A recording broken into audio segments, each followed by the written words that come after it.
here at the Station of Decapitation Without Your Head. I'm Nasty Neal. This is Annabelle Lecter. And we're joined by Big Ed Guinn, who just put on a really cool hat. I'm kind of envious. And he even has little Ed Guinn there with him. That's right.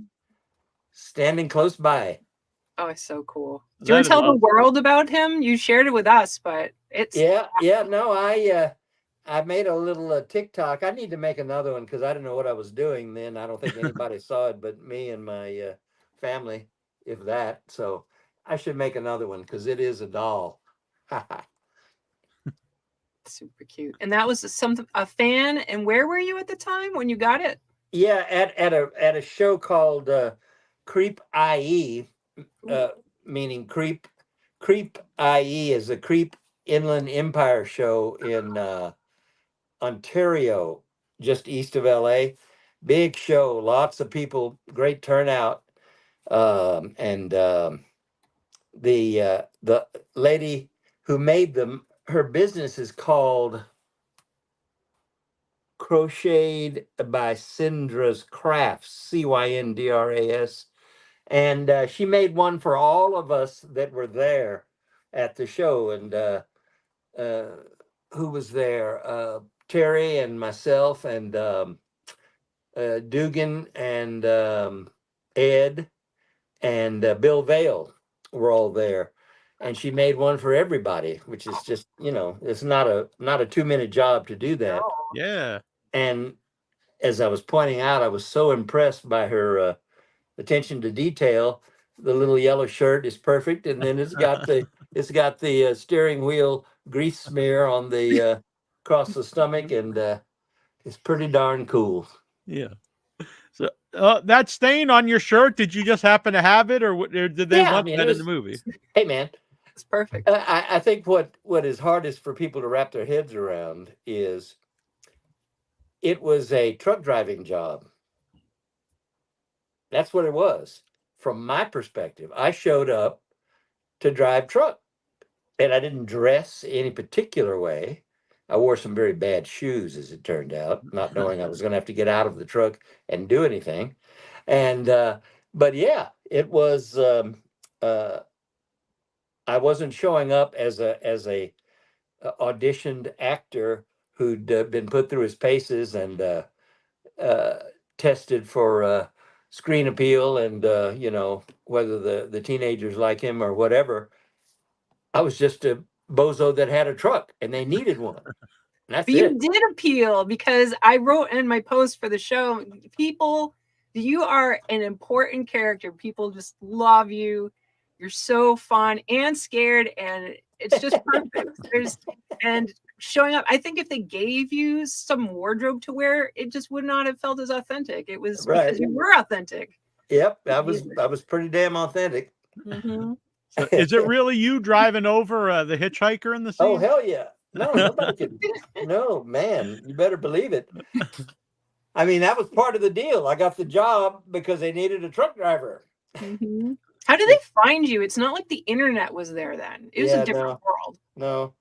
Well, what was here was a little town called Austin, Texas, where everybody knew everybody else. Anybody that thought they were cool knew everybody else. And Bob Burns is the reason why I got the film. I'm going to do a couple of TikToks about him because he's pretty important to this, and his name doesn't come up nearly enough for my taste. But yeah,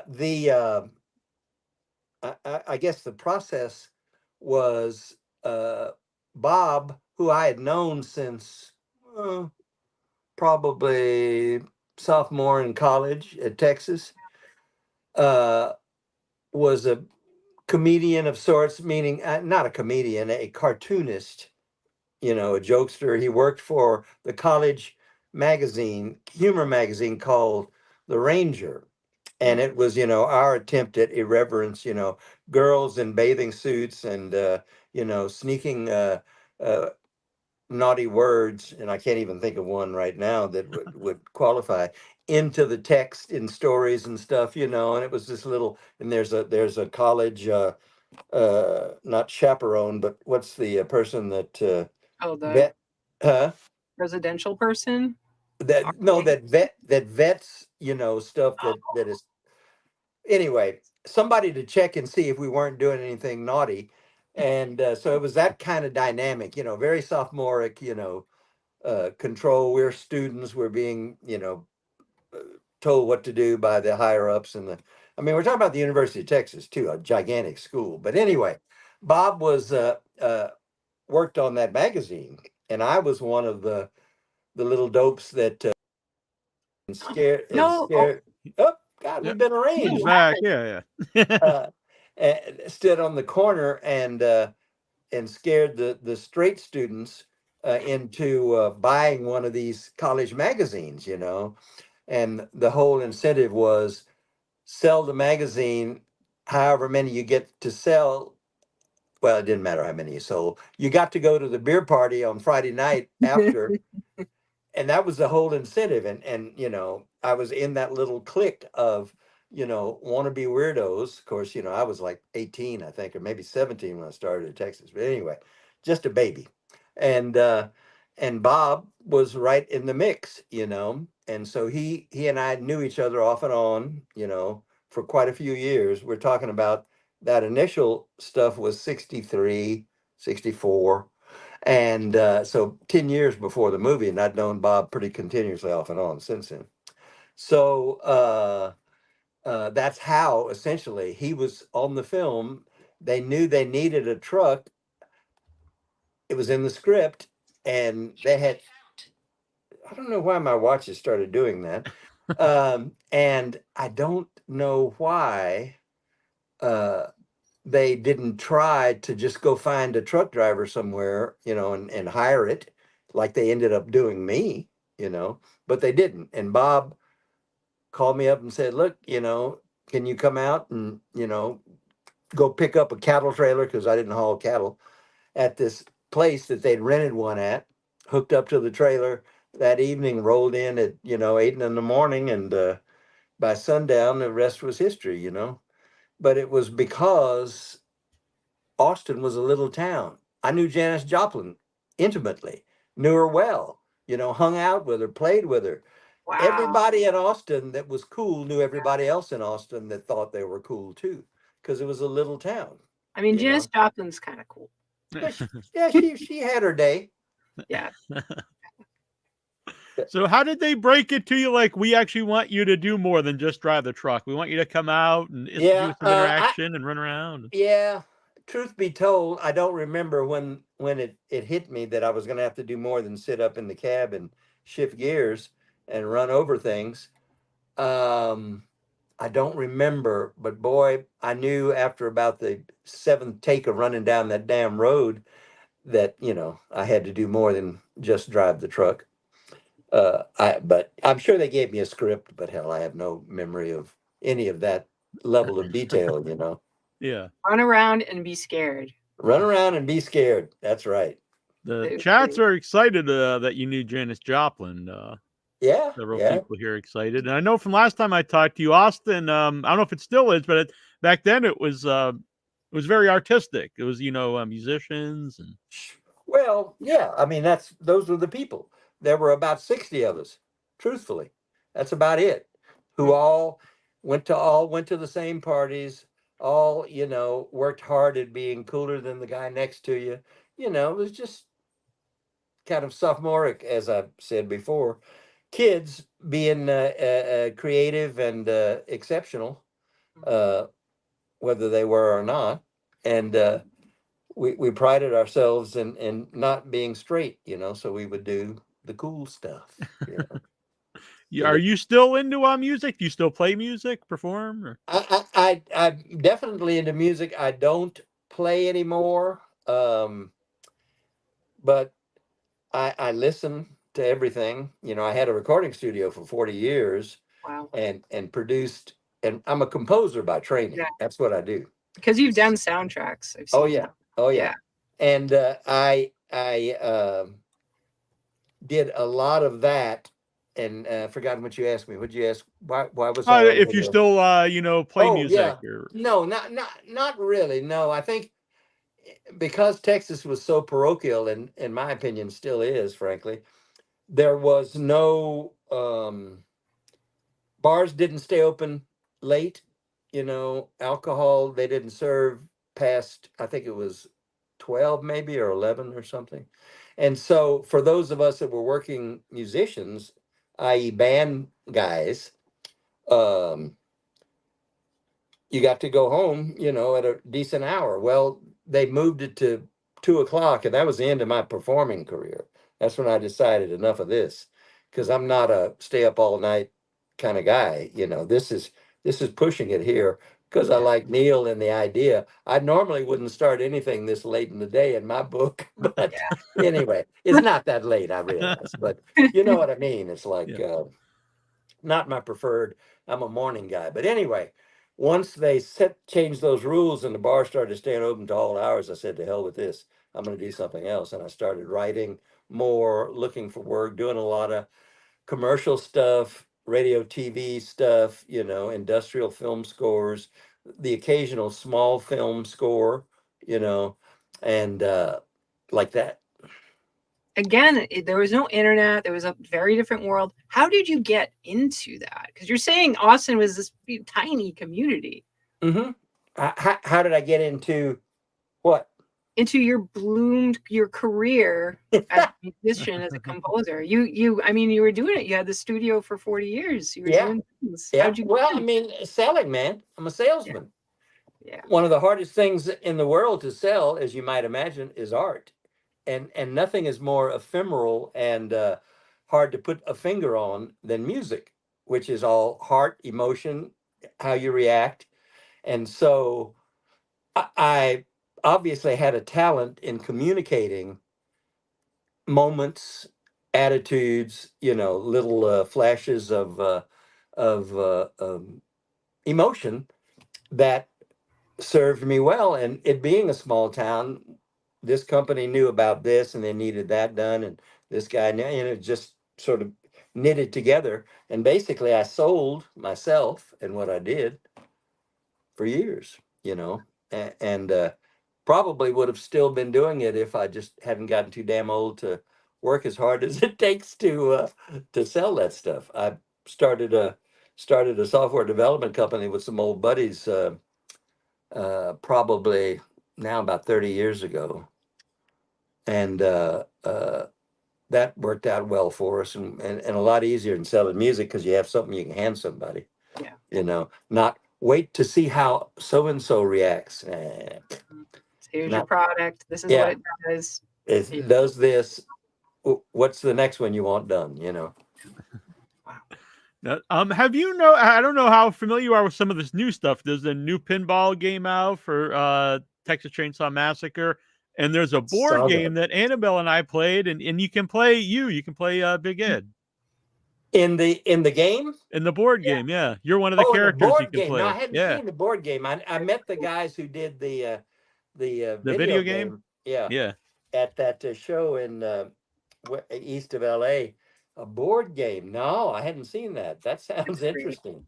Yeah, I brought it along last time we were at a festival, and we played it in the room, and it was very fun, and it's very cool because you're one of the characters that you can play, and your truck is driving along the highway. You can run over the hitchhiker. Supposed to escape to the truck. You're chased all over the board by progressively more and more family members.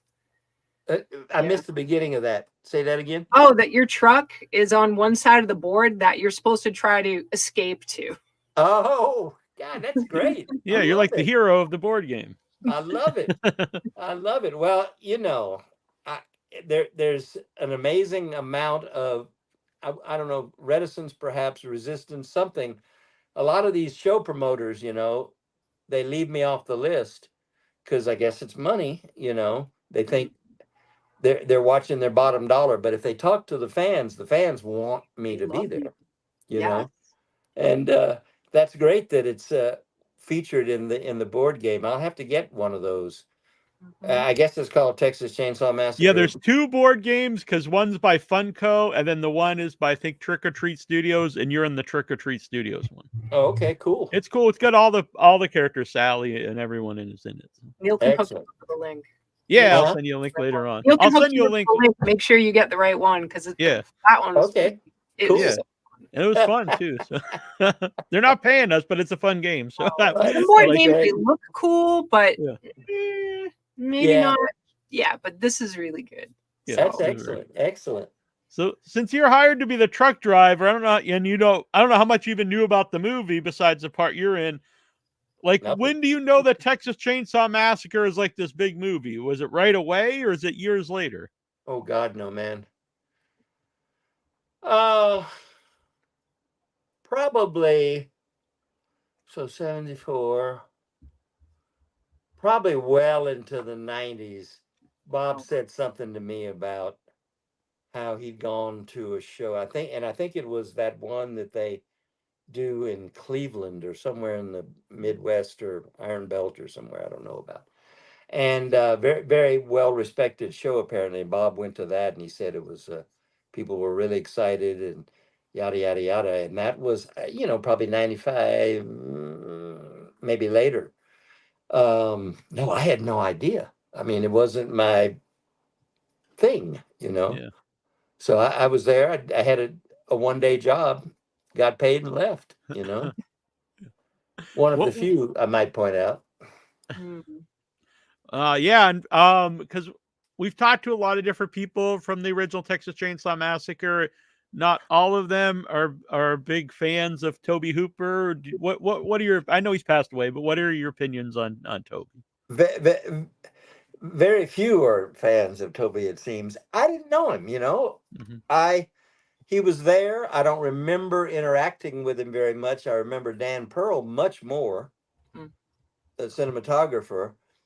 I think because of Toby's style, from what I've heard, he tended to sort of interact obliquely. He didn't, like come up in your face and tell you something, He might stand over here and tell somebody to suggest, move the talent over there, or I don't know what. I don't remember exactly. But I don't have a negative opinion of him, but there are people that I like who do. And so I guess, there was some dynamic there. But I mean, that kind of stuff happens all the time. You don't really know what their ox was getting gored for at any particular time, So I can't tell you. I don't even remember, quite frankly, one conversation I had with Toby. I talked to Kim several times, obviously, and I've talked to Kim a bunch since then. I know him now, as it were, but Toby, not really, man. Yeah. Well, you said, people don't talk enough about Bob Burns. I always think Kim Heckle doesn't get enough credit I for the agree. movie either. I agree. No, he doesn't. He was, I mean, I think that's where most of the ideas came from, but I don't know, truthfully. And you were in his movie that he co-wrote, The Butcher Boys. Yeah, yeah. Yet another cameo. So that's like, I think I did Chainsaw 2, just the chili cook-off judge, which apparently you don't even see if it's not in the Blu-ray format. I'm kind of cut off on the left side of the frame. And then Butcher Boys, and seems like I did another. No, I guess it was the guys that actually were directing it that I was thinking of them as another cameo. But yeah, that's mainly it. Yeah, that's all I can think of anyway. Did you keep in touch with many of the cast until you started doing conventions? I didn't know him. Yeah, I didn't know. Oh, that's great, because you probably weren't even around most of them, I guess. I knew Ed. Huh? You were just there and out. That's it, baby. Yeah. I knew Ed because he and I did a play together. They needed it's another cameo of sorts. I played in One Flew Over the Cuckoo's Nest. I played Big Chief. Oh, that's awesome. Yeah. Which was a mute part in the script. Yeah. I never said anything. I just sat there and kind of nodded. And Ed played one of the characters. I don't remember what. I just found a program for that. That's amazing. Yeah, But he's the only one that I knew. Nobody else. I mean, that's not true. Alan, shit, Alan. I'm sorry, Alan. I knew after the film, but didn't put two and two together because I never saw him in the film. I did a score. I mean, I did a little piece of music for Alan for his business. Three Ring Circus. Hmm. I don't think that's the right title.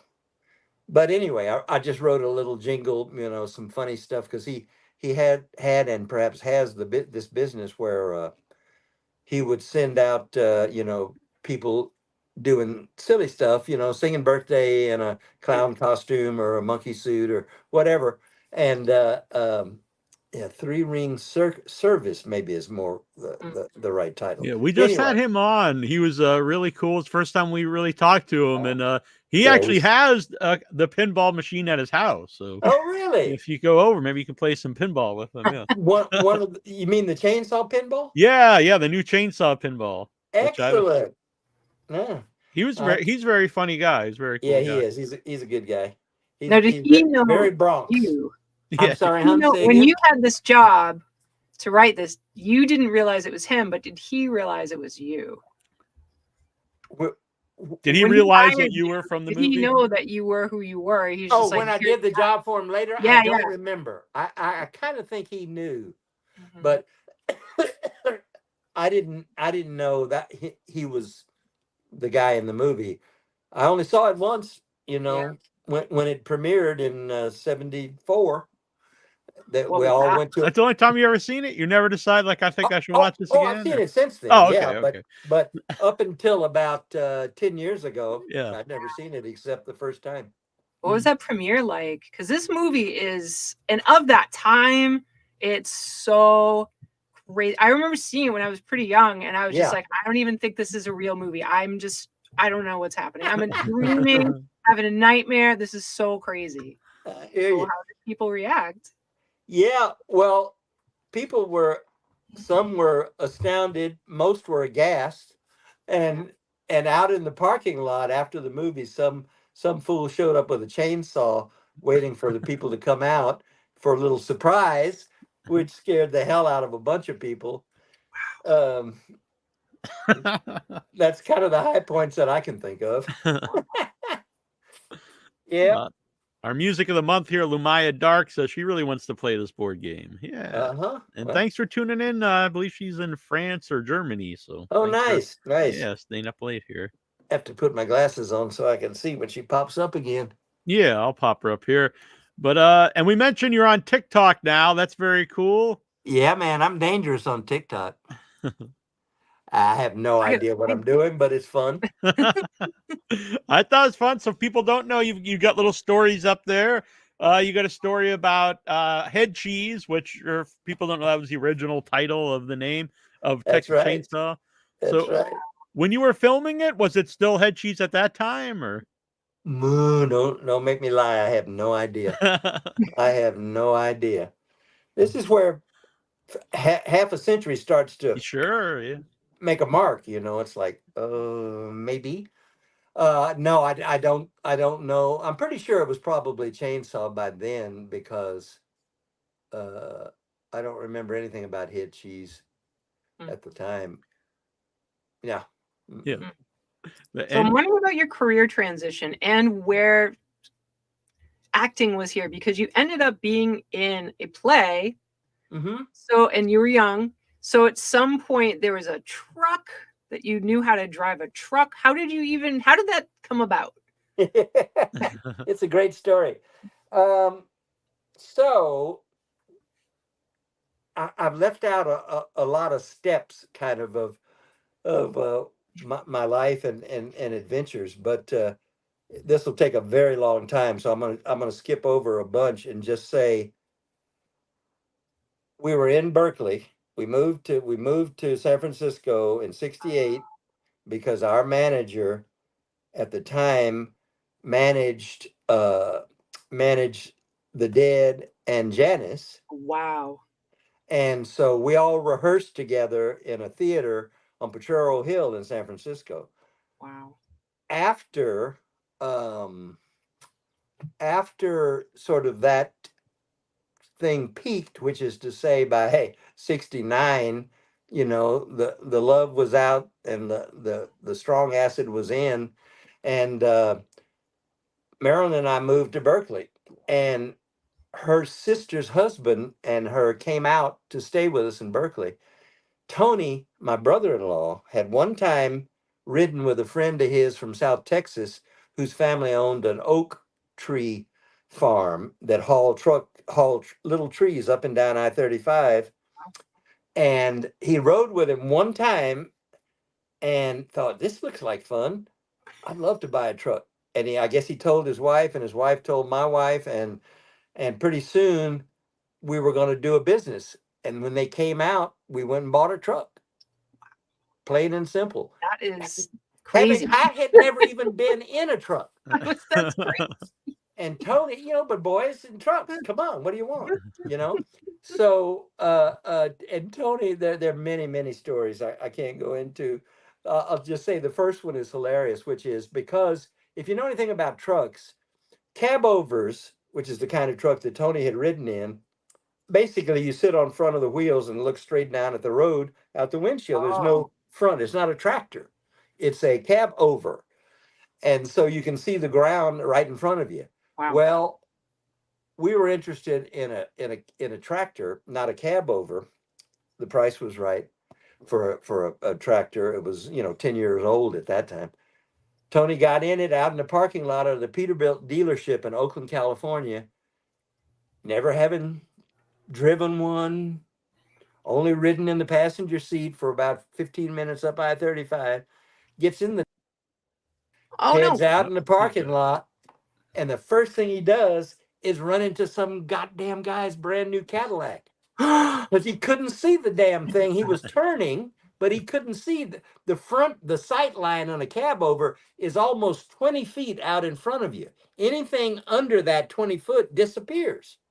Well, so that was the truck we bought, and the what are those things they put on Cadillacs? The fin of the left fin of a Cadillac.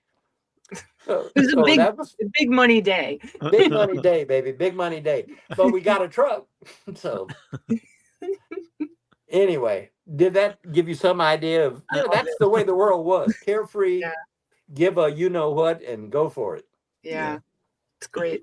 When you could, You mentioned the cameo in part 2, Texas Chainsaw part 2. How did that come about? Like, who asked you to do that? Nobody asked me to do it that I know of. I'm assuming that somehow it trickled down to me through Kim or Toby, for all I know. But here's the really embarrassing thing. My manager, Sal Hernandez, had to call me up and ask me about being in it. I had no recollection that I was in it. And he said, hey, Ed, were you in, Chainsaw 2? I said, no, yada, yada, yada. He said, oh, okay. And very confused sounding. And then about 10 minutes later, this texter, I forget what form he came in, showed up of a screen clip of me standing there in the damn movie with a bell in my hand, ringing a bell with a straw hat on. I had no recollection. None. And I suspect all I can think of is vaguely I remember doing something on Congress Avenue in the middle of a hot afternoon in an old warehouse building, but I can't tie 2 and 2 together. And maybe that's all that I can make of it. I have no memory. The acid was strong in those days. I was thinking that, but I didn't want to say it. No, that was well after any drug abuse of that sort. But I don't know. I had no idea that I'd done it.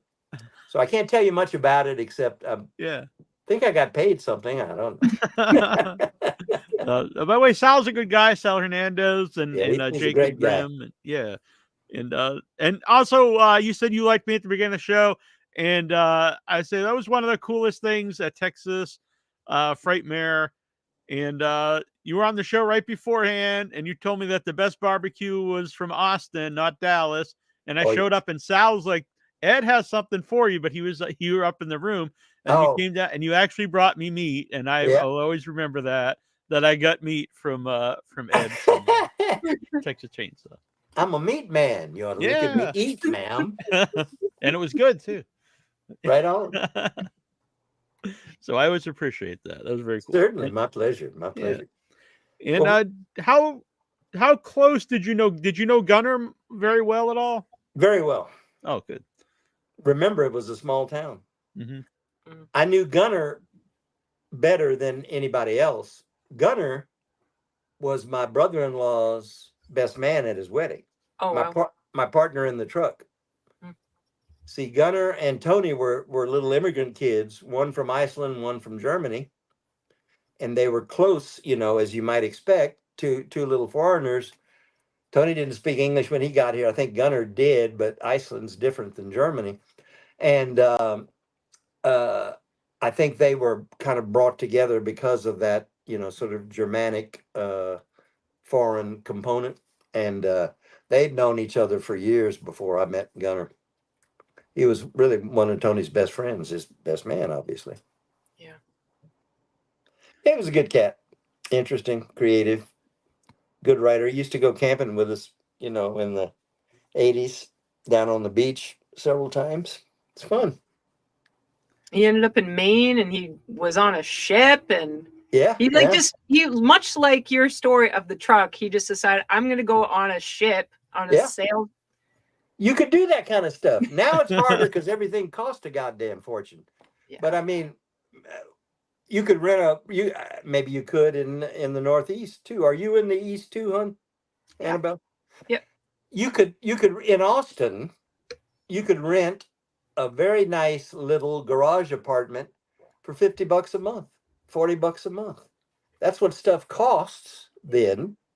And so there was a lot more freedom, I could be a rock and roll star, making $100 a week and live in high cotton, just because it was a lot simpler.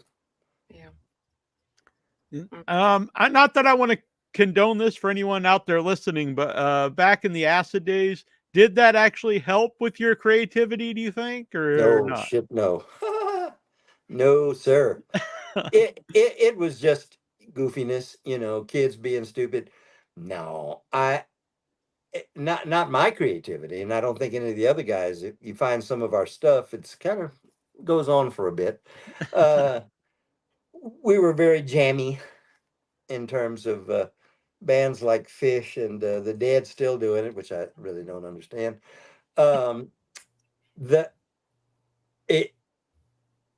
I was much more of a kind of a formal musician. I was the only one kind of trained. And as a consequence, I found it sort of pain in the butt. Like Owsley dosed me one night. We were at a gig in San Francisco. And of course, I had a whiskey bottle, a little pint of whiskey I'd bought. I couldn't get it open. I went up to the stand where the sound guys were, and Owsley was up there, and he said, I can open it for you. And he had a pair of pliers, apparently, and cracked. Sometimes those rings, you can't crack them, And he put some acid in there, and I couldn't figure out why I was, driving back across the Bay Bridge, and things didn't quite look right, But yeah, no, it's I'd say probably pot is more conducive to creative thinking than acid. Acid's just a hammer to the head, so you can see pretty stuff. Kind of gets in the way of progress. Yeah. Mm-hmm. Yeah. So don't anyone listening to this start doing some acid. So you think I don't think so. I don't think it would be smart to do. Yeah. Do you have any conventions coming up? A few, yes. I'm happy to say. There's obviously I say obviously. Are you going to try to make it to Frightmare? We would like to, because it's a 50th anniversary. It's got quite a great lineup. Quite a lineup. So Frightmare in May 17th, I believe, that weekend. And then we're doing one up in Chicago in June called Midwest. Oh dear. I'm sorry, Mr. Promoter. But I can tell you it's June 19th, no, 21st. Let's see. And that's going to be good. It's called Midwest Gore Fest, I think. June. I'm looking it up. Yeah, look it up she- because and it's going to be me and Dugan. It is Midwest Gore Fest. Midwest Gore Fest. Midwest. I see Midwest Slaughter Fest. They must have changed it. I don't know. There are several out there. Yeah. Wow. There was a guy doing one in Moline a few years ago. It was called Midwest something or other too, but I didn't go to that one. But and then another one in give me a second here.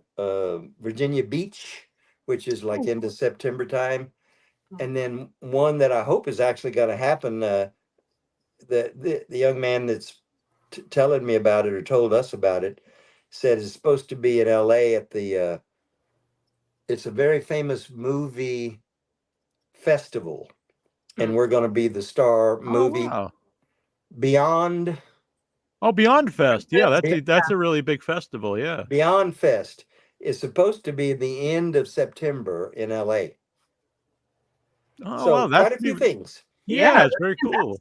Yeah, for people are probably aware, but if they're not aware, yeah, it's the 50th anniversary. So this is the year to really celebrate the movie. Yeah, man. I saw when I was looking at your site when I was checking it out the other day to remind myself, I saw you had a guy from the creature from the Black Lagoon. Yeah, yes.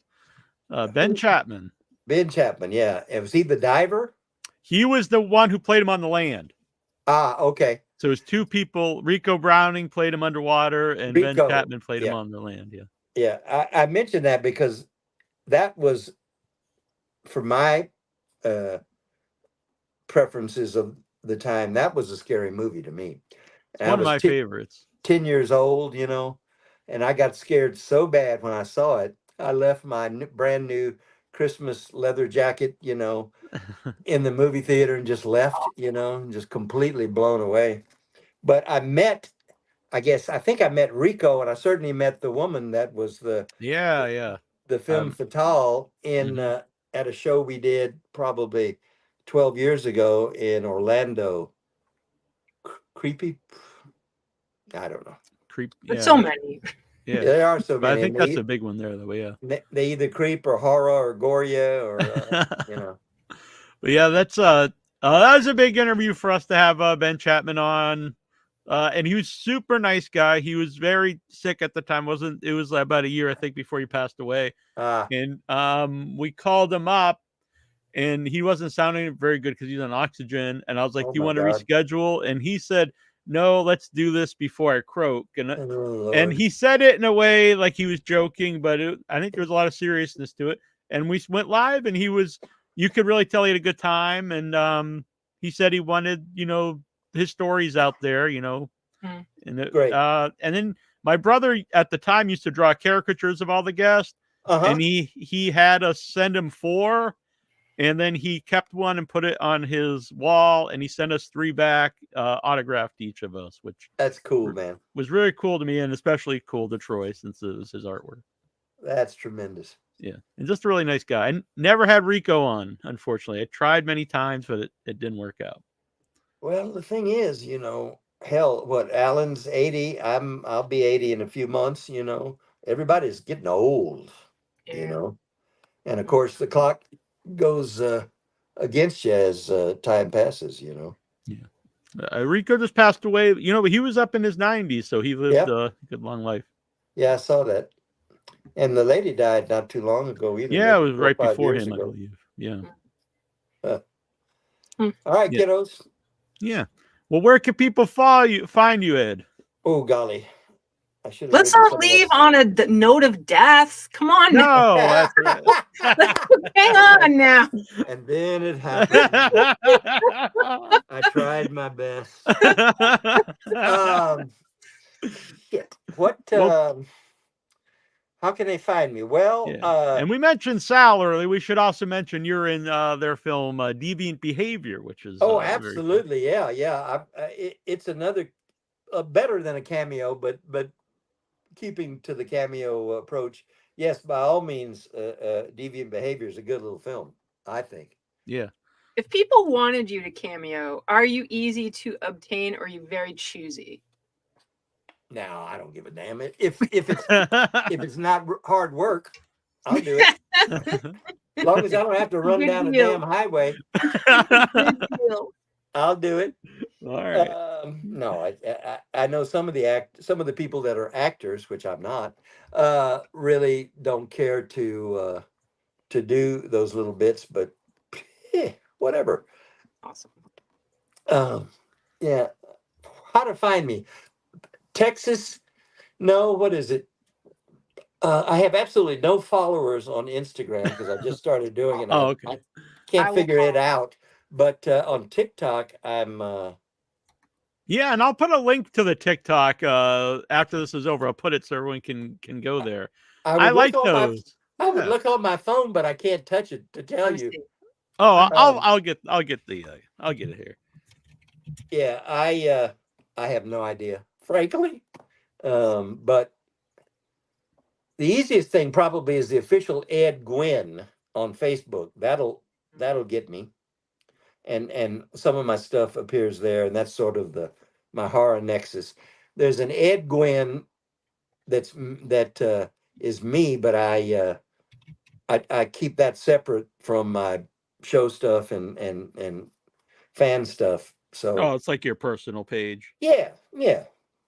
But the official Ed Guinn will get me on Facebook, and the TikTok. God damn it! Sorry, guys. Yeah, I'm trying to find it myself here. I see you tagged as What the Truck, which is pretty funny.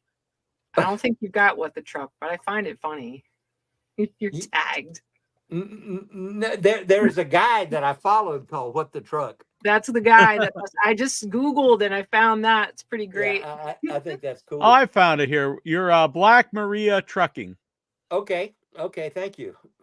Duh. The Texas truck driver. I actually remember the stupid Instagram, even though there's nothing on there. TCM74 truck driver is the Instagram. And then the official Ed Guinn on Facebook and Black Maria on is it Black Maria Trucking or Black Maria? Yeah, Black Maria Trucking on TikTok. There you go.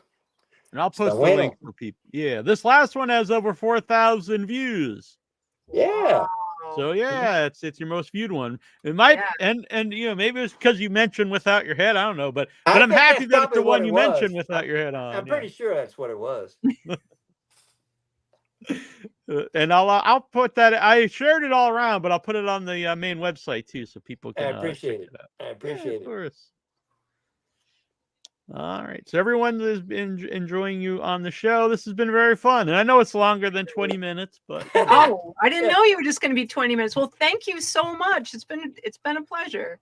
Can I go to bed now? No, yeah, sure. I like that you asked permission, man. And I really do love the hat. Honestly, I'm a big hat guy, and that hat's pretty sweet. Yeah. This hat is about 45 years old. Oh, really? It's really an old hat. It even has a big moth hole right in the front. Yeah, I bought it in a store in Fort Worth 40 years ago at least. And I assume it as a character in some of my performance spaces, i.e. this. Yeah. All right. Very good. And I'm going to keep you in mind for the next Without Your Head project. We can By get all a means. cameo. Yeah. By all means, I'd love to. All right. Very good. And we have it recorded here, so this is like a verbal contract. You're locked in now. There you go. There you go. All right, you guys. Go to bed. Yeah. Get comfy, relax. Right on. And thanks for your stories. It's been a pleasure. Well, thanks for the tip on the board game too. I'm going to check that out. That might be a board game I actually played. Yeah, it's fun. I really like it. I play more. We play more board games than video games, so it's old school. Well, you're up there in the land where the sun forgot most of the time. So that's very true. All right, guys. More later. See you. Bye for Bye. now. Bye, Ed. Hook 'em. Hey, Ed was great. Nice to have Ed Yeah. on. I'm glad you got to Good meet him. guy. Yeah. Yeah. Pretty cool. He's the man. I would love to hear more stories. Oh, He's just is he sounds still like talking? so. Oh Were you wait, saying something? No, What? no. I was just saying I wanted to get the phone close enough that I could actually see y'all because you were only about that Oh, big. okay. Yeah. Yeah. So now I know what you look like if I run into you in the crowd. All right. All right, We'll man. Be cool. You as well. All Bye. All right. Yeah, sometimes I wasn't sure if he was talking to us or what was happening, but Ed's a man. yeah. LuMyia had brought up. True, I saw it young too, and did not know it was real or not. That confusion is the heart of the film. For Oh Texas my Chainsaw. god, it was so crazy. And hope people are enjoying LuMyia's music this month. Yes. She's been around for a long time around the group, and I always like her stuff.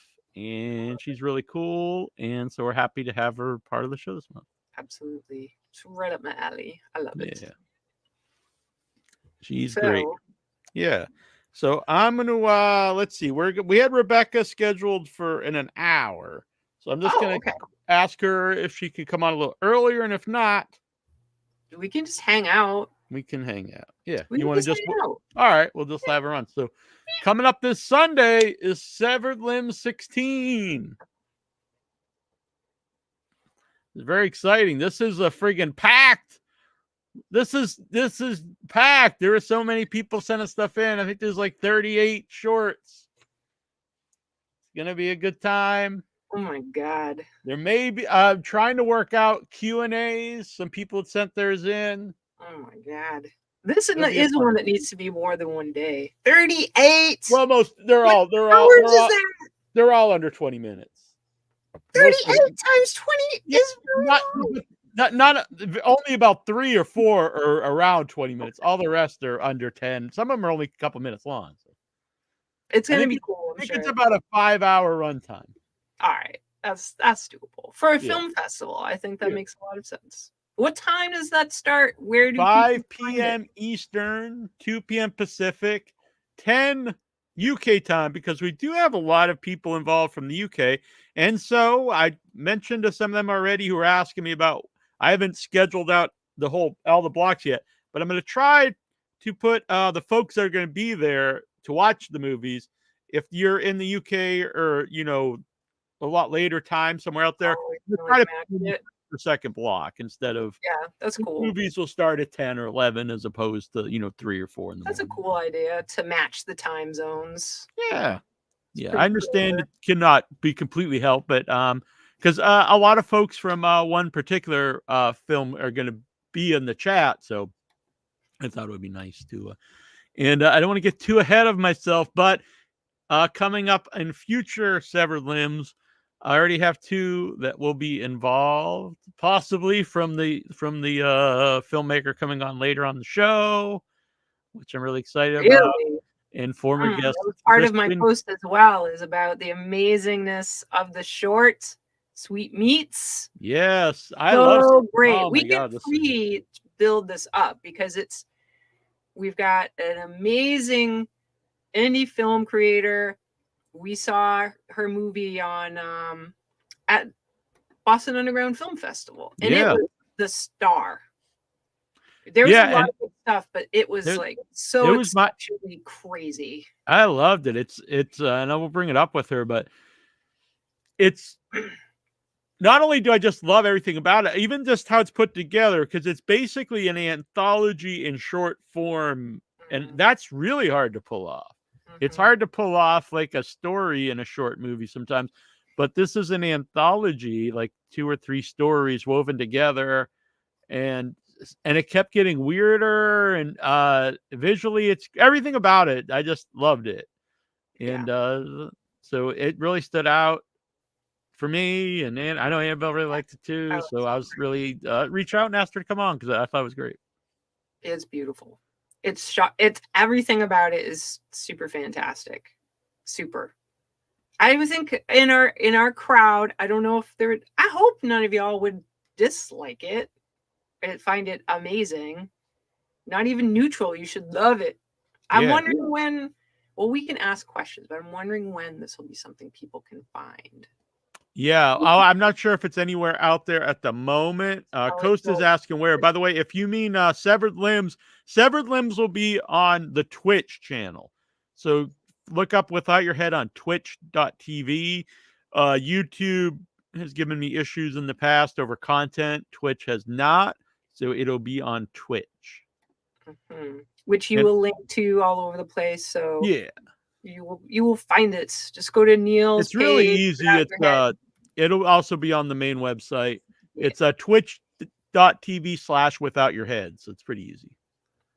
In fact, I know some people are actually watching off Twitch right now. So we're live streaming up right now on Twitch, YouTube, X, and Facebook. X. Somebody, good for you. You actually called it X. Yeah. If I get a Twitch, I don't know. How do you get a Twitch? For people that don't have a Twitch, do you have to sign up for Twitch? It's free. It's free. But you have to make an account to use the chat. So Pepe, make an account so you can use the chat and chat along with us on Sunday. I might stream it on Facebook too. Can you? Yeah. Oh yeah. But the chat will be hard to manage. Yeah, the chat will be mostly on the Twitch. Yes, makes sense. They actually did. This is technical stuff, but it does kind of suck. They disabled. You can't do Twitch off the groups anymore. So, I mean, off the Facebook group. So the Facebook now it's being streamed to the Facebook page, which is, I mean, the groups are way more active, so I don't know why they did that. And my regular page, but then I shared it into the group. But I liked it a lot better when you could just do it right into the group. I don't know why they took that away. But yeah, Cassandra says it's a free. It's free. You need an account. And pro tip, if you log in with the same account as your Amazon, you get Prime benefits. Interesting. I did not realize that. Yeah. So once you get monetized, if you choose to, people can give Prime subs. Oh, nice. Yes. I will be happy for that. Yeah. For Neal. I'll be happy for Neal. Well, it helps out the show. I mean, yeah, it would help out the show. Cost stuff to run the show. And so Severed Limbs 16 this Sunday. Also coming up at some point will be the Kickstarter or Indiegogo, whatever, the crowdfunding for Arbor Day, which keeps expanding as I keep coming up with more ideas. But I did a test run for an idea I had, and I think it's going to work. Troy's working on stuff, and we're going to get Annabelle and working on some stuff, and it's going to be, I'm very excited about it. Very excited. It's going to be pretty great. I don't know if I said this on the show already, but Neal and I had a little chat. Well, one of the days we were out for dinner at a movie, and it was really funny. The stuff he was telling me was pretty super. Yeah, much like I just a brief talk with Rebecca about her short. And we'll bring this up on the show, but she said that, like, because she wrote it, she directed all this stuff, and she never knew, like, is this actually good, or what's happening until people see it. So I was happy.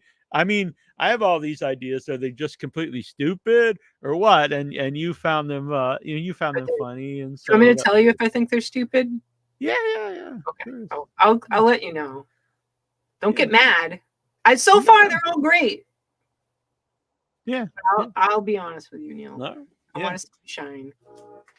Well, you're part of it. It's not, I want this is Without Your Head. Without Your Head film. Absolutely. Possibly short. I think a short, but it might be a feature. I don't know. We'll see. Oh my God. That is something that I was trying to tell him is, you can have, because it does cost money and time, all the things, keep it in a little nugget.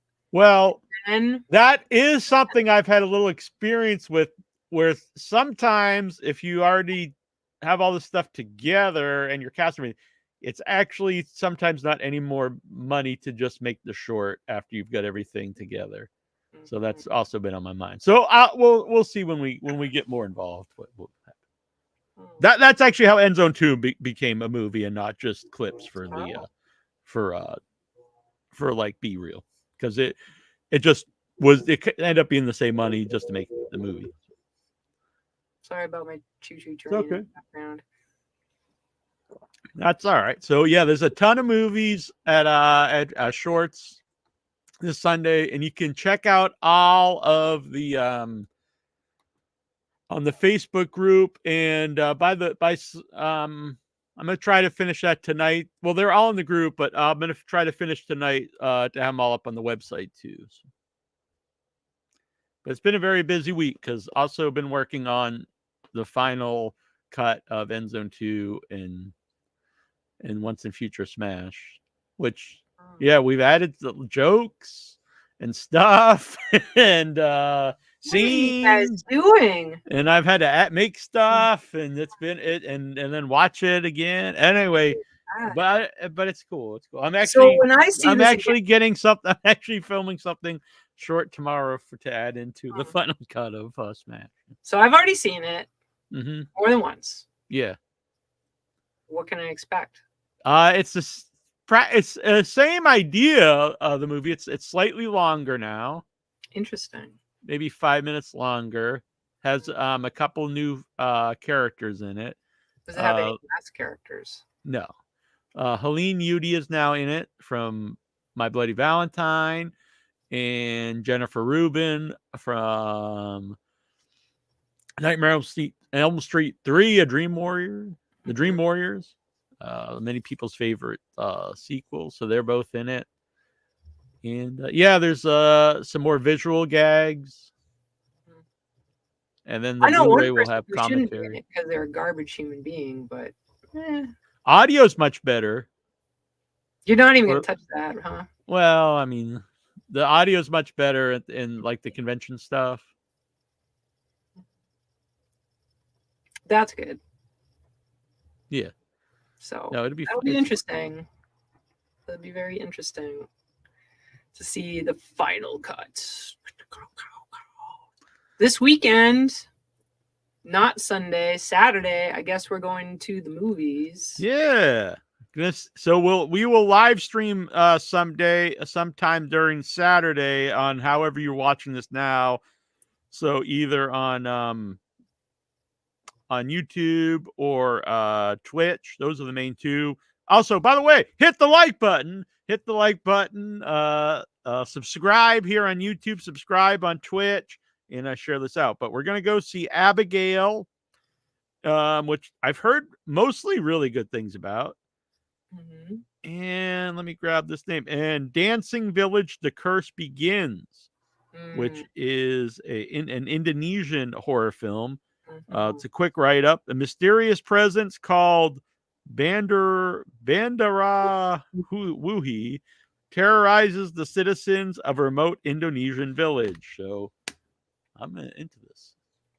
I think it'll be scary. Yes. What's Abigail? I don't even remember what this is. Abigail's the about the little girl vampire. Who's the ballerina. It looks very fun. I've heard good things. Most people have really liked it. My mom liked it. I do tend to agree with your mom's ideas about horror. Yeah. She liked it. I think we're on the same page. I think most people have liked it. I haven't seen too. There's some people who, but you know. Yeah. Mostly people say it's really fun. Yeah. Evil Unleashed is going to be part of on Sunday. It's one that we saw at Dead of Winter. So anyway, there's a lot of stuff at so. But yeah, there's those are coming out. It was what's the new movie there? It just popped up on Shudder. It's weird because it's still playing at the theaters and it just popped up on Shudder. Late Night with the Devil. Oh yeah, you know what? I started watching that because I hadn't seen it. I started watching it when I was pretending that I was going to start going to the gym, and which is always weird to be at the gym with some horror movie playing. I try to like be not near people and put the brightness way down in case there's like nudity, right, or like sudden violence, and I get kicked out of Planet Fitness for the rest of life. But yes, I started watching it, and I know there's some criticisms about it. but I'm not very far in yet. All the farthest I got was the whole opening backstory of the guy, and that he's got his like Halloween show, and there's Christabel or someone, the like psychic. That's it. That's all I've got. Oh. Watching horror is great for running immersion. We hope Pepe Potit's leg is better. It's good Yeah. to see you though. It's really good to see you. Yeah. And, definitely hope you're getting better on the mend. And Coast, he has joined the Twitch. He's a good man. Mm-hmm. So yeah. Oh, by the way, if you go back to watch it, I think you probably have to rewind because I believe my mom has watched it on the same account. So. Oh, okay. So she just watched it? She just watched it today. So yeah. All right, that's fine. I wasn't that far in. I thought maybe you were watching it because she said, "Why is this started like 20 minutes?" Oh, well. And I was like, at least it wasn't at a spoiler part for her. No. But she really liked it. So. Cool. And I didn't know. I mean, she likes a lot of like really bloody stuff, and this is a more slow. But I think it's a really interesting movie. Mm-hmm. My first time viewing it was on a screener with my name right across the middle, and I'll be honest, it does take away. I know I have to realize whatever, but it's hard for that sometimes not to take away from my viewing pleasure of something. Well, they don't care about your viewing pleasure as much as they care about getting pirated. Right. Yeah, and we were gonna have interviews that didn't happen, but I realized it's a pretty big movie. But well, you never know. Maybe someday, after the Shudder flutter. Yeah. Who knows? But LuMyia was a nice moment. Well, yeah. Oh, what did we see recently? We had a dinner and a movie not very long ago when we saw Things. I don't know if we it was 2 weeks ago. So it was Exorcist movie. Oh, the first Omen. Yes, that was I love it. I've seen some people really hate it. A friend of mine really hated it, but I think it's great. It was one of my friends that I like or dislike. You like him, you know him pretty well. But I'll just say this: the movie didn't watch itself, and he didn't like it. But I thought it was great. I think it's very weird. It's a lot more graphic and strange than I expected for a mainstream movie. But there's gonna be a day I can't say that anymore because mainstream movies there's a lot of weirder stuff getting out there. Yeah, definitely. Yeah, which I'm good point. With. I don't know. I really dug it. Yeah, and I think it really fits well with the rest of the Omen movies.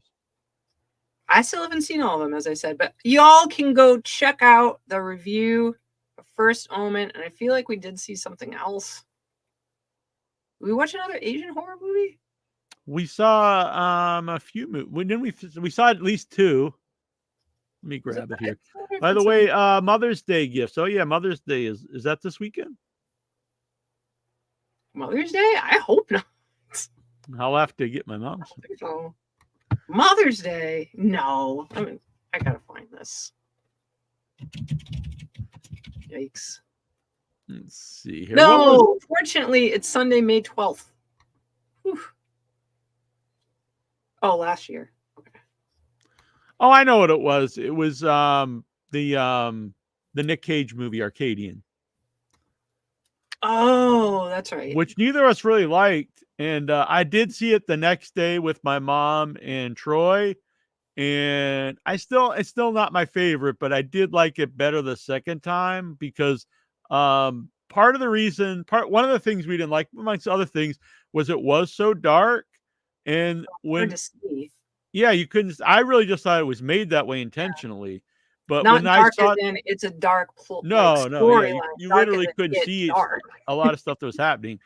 And when we went to see it in Dartmouth, you could see it fine. So I for whatever reason, that was a really dark print of the movie. Yeah, it was fine. Yeah, Troy and my mom really loved it. So Troy really liked it. I wonder what the elements are. I think it's not a zombie movie. It's very much like that kind of vibe. Yeah, it's not. If you take out the undead, it's very much like I Am Legend, which is very much like, well, I Am Legend is kind of the original, and then the Night of the Living Dead is Pretty sure the zombie version of that. Is the original. What? Last Man on Earth is the original. No, I mean the book. The book Okay. is I Am Legend. Gotcha. The original story. Gotcha. Because the Last Man on Earth is probably closest to the book, actually. But the original story, Yes. even Romero had said, like, that's basically what he was doing with Night of the Living Dead. And when I say that, I don't mean like he copied it. I think you're inspired by that. I wish more people would do that today, actually. Yeah. Instead of just like, I'm remaking this because I like it. I'm going to take this idea, this germ of an idea, and use that for inspiration to make something different. And he said it. At least he told people that was it. Yeah, yeah. It was kind of like a cross between I Am Legend and Quiet Place. It's very much like Quiet Place, which is a current movie, so it's kind of odd to me. But so y'all can go to find the review. Yes. On Without YouTube, Your Head, I think is probably the. Is it YouTube the easiest place to find it? Yes. Yes. Yeah. Check it out. So Monster Expo is this weekend for people in Massachusetts. Where is it in Massachusetts? I don't think it's a normal place this time. Far. Yeah, somewhere far. Yeah, it's out. And I have to apologize for our not being present. It's I'm having a vehicle. I'm vehicle challenged, so. Let's see, Monster Expo, halfway to Halloween. It's at the Seaport Inn and Marina. That is where in Fairhaven. That's maybe that is where it was. Okay. Yeah. Yeah. So yeah, it's in Fairhaven. But it's cool. They have Bill Moseley's going to be there. Nice. And Camille Keaton. Wow. And Eugene Clark. Yeah. Huh. It's really growing. It's very cool. This truly homegrown by creators, not bajillionaires. Camille's really cool. I was talking to her about this. So. Who was this? Camille Keaton. Very cool. So yeah, she's really nice. I've never met her, but she's really cool. I did actually meet her now I think about it. I think I met her before we had her on the show though. Mm-hmm. Let's see. Oh yeah, this was interesting because I had mentioned it was when I mentioned The Running Man, and LuMyia Dark said Le Prix du Danger, which is the French version of the movie, which I've never heard of, and I'm really interested to try to find this. Oh my goodness. Just some of the images are awesome. Wow. I wonder, do you know, LuMyia, if that's streaming anywhere, or if, I wonder if maybe there's not even an English version either. Let's see. We live in a time where it's easier, to find stuff like this. Like a lot of it did find other homes on streaming platforms, but some things have not. The Prize of Peril. Yes. Oh, set in dystopian future Paris. It is on Amazon disc. Where to watch? Amazon US disc from Letterboxd. So I'm sure it's somewhere out and about on. Yeah. Do you know if it is LuMyia? Do you know if it is the like the French film version of the novel The Running Man? Be interested to know that. Must not be because like he's not credited at all, but interesting. I like to check it out. I like those kind of stories in general though. Yes. And I like dystopian futures in stories, not in reality. Be ready for it because it's probably coming anyways. You will be able to write your own autobiography about dystopian future. I'm going to ask because I don't know for sure if she's going to come on earlier. Can we do a break? Yeah. Cool. Yeah, I didn't ask her because I thought, but I'll ask her quick and then we'll ask her while we're at break. How's that work? I mean, we can still keep talking for sure. Okay. I'll message her. I'll message her quick, and we'll keep talking, and we'll still go to break. But I saw that they're doing Invisible Man 2, which a lot of people are excited about. I only saw that new one once, and I really didn't love it. But people really loved that movie.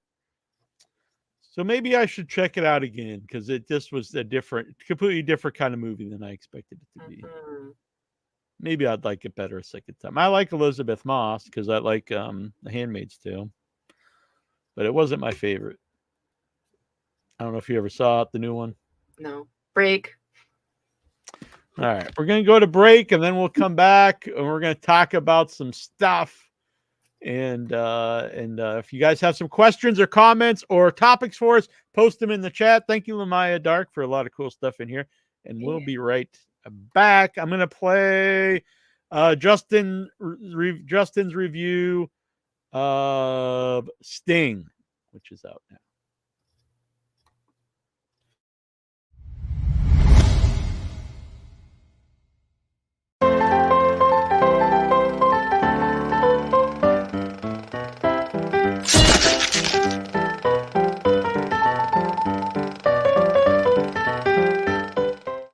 Hello and welcome to the headquarters. I'm Justin Beheading, and today we're talking about a new killer spider movie called Sting. Sting centers around a spider which crash lands on Earth in a meteor, with this great visual gag where it's made to seem like it's this big giant meteor, and then it's just this tiny little thing smaller than a golf ball that crash lands inside of a tiny house. But then we move along to this old woman who has short-term memory loss and actually has phone numbers and such written on post-it notes put up on the walls, and she hears this banging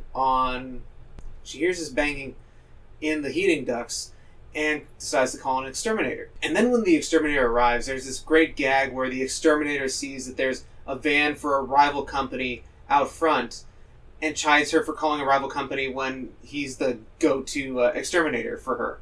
But that also lets you in on the idea that she might have done this at least a few times prior to this. But then we jump back in time with this young preteen girl named Charlotte, which is a nice little nod to Charlotte's Web. She finds the spider and befriends it, and at this time the spider is still normal size, and then she names the spider Sting, after Bilbo Baggins' sword from the novel The Hobbit, which is shown on her bookshelf. So she starts to feed Sting, and then finds that he's starting to grow larger and larger, until his appetite starts to match his size. And as a result, he terrorizes his way through this apartment complex. I loved this movie.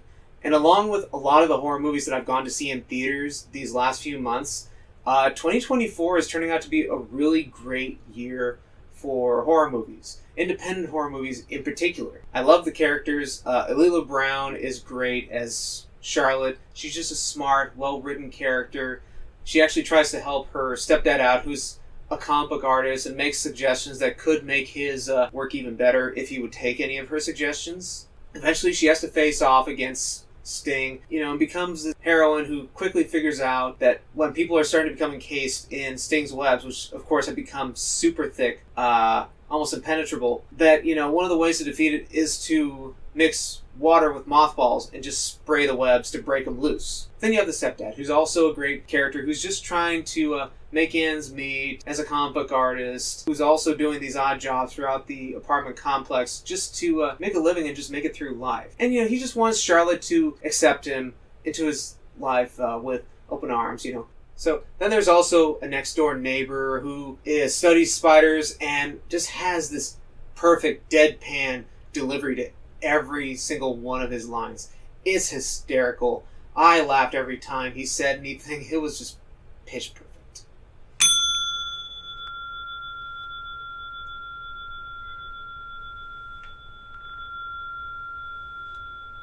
But another pitch perfect character who also steals the show at times is the exterminator character, who his reactions to every single moment in this film are also just fantastic and great. Then you also have the grandma who suffers from short-term memory loss, who there's never a dull moment with her. Like, there's one moment in particular near the beginning where when she calls the exterminator, completely forgets about him. So when he gets attacked by the spider and there's like rumbling in the background, she just finds a movie on TV. She's watching The Creature Walks Among Us. She just sits there, and when she hears the rumbling in the background, she actually tells them to shush. It's hysterical. The film also uses some well-rendered CG effects. It always just seems to strike the right balance and fit within the world of the film itself. There's also some fun spider kills, particularly one in which a widow is killed by Sting in her bathroom. Then you also have the finale where they have to fight Sting in the basement. That's also just a great standout scene. I love this movie. I think if there was any flaws with the film, it would just be that the drama between the stepdad and Charlotte's mom does border on getting a little overbearing on the film itself. That's really my only gripe with this film. But honestly, it's a very satisfying film with a great finale. I would give it a 9 out of 10. You know what? I'm sorry. I need to go back there because this is actually my first 9 out of 10 I've given in one of my reviews, and I think I need to make that a little more special. So here's my first ever 9 out of 10.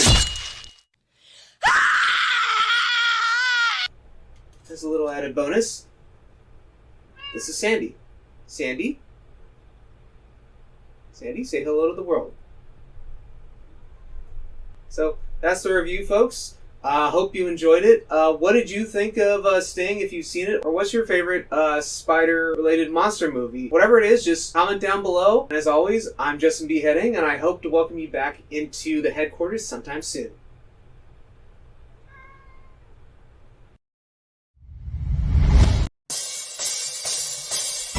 Hi, this is Doug Patton, Pinhead from the Hellraiser movies, and you are listening to Without Your Head. And you better keep listening to Without Your Head, or you will not only be without your head, you will be without your soul, because I will tear it apart. All right there. Thank you, Mr. Bradley. So Rebecca will be on in about 20 minutes. Very cool. So, whoa. Yeah. So, yeah, she's eating dinner. And she offered to just hop right on, but I said, no, you can finish dinner. It's fine. Cassandra, if you want to see more, you can always find it on YouTube, the group. It's nice to have you here. I don't know if we've had Cassandra before. No, I don't think so. I'll also be heading off as I'm based in the UK and sleep. I understand, but thank you for stopping by. Yeah, we're live every Thursday night, so it's fun. Thank you for checking out the show, and we'll see you Sunday. Sunday. So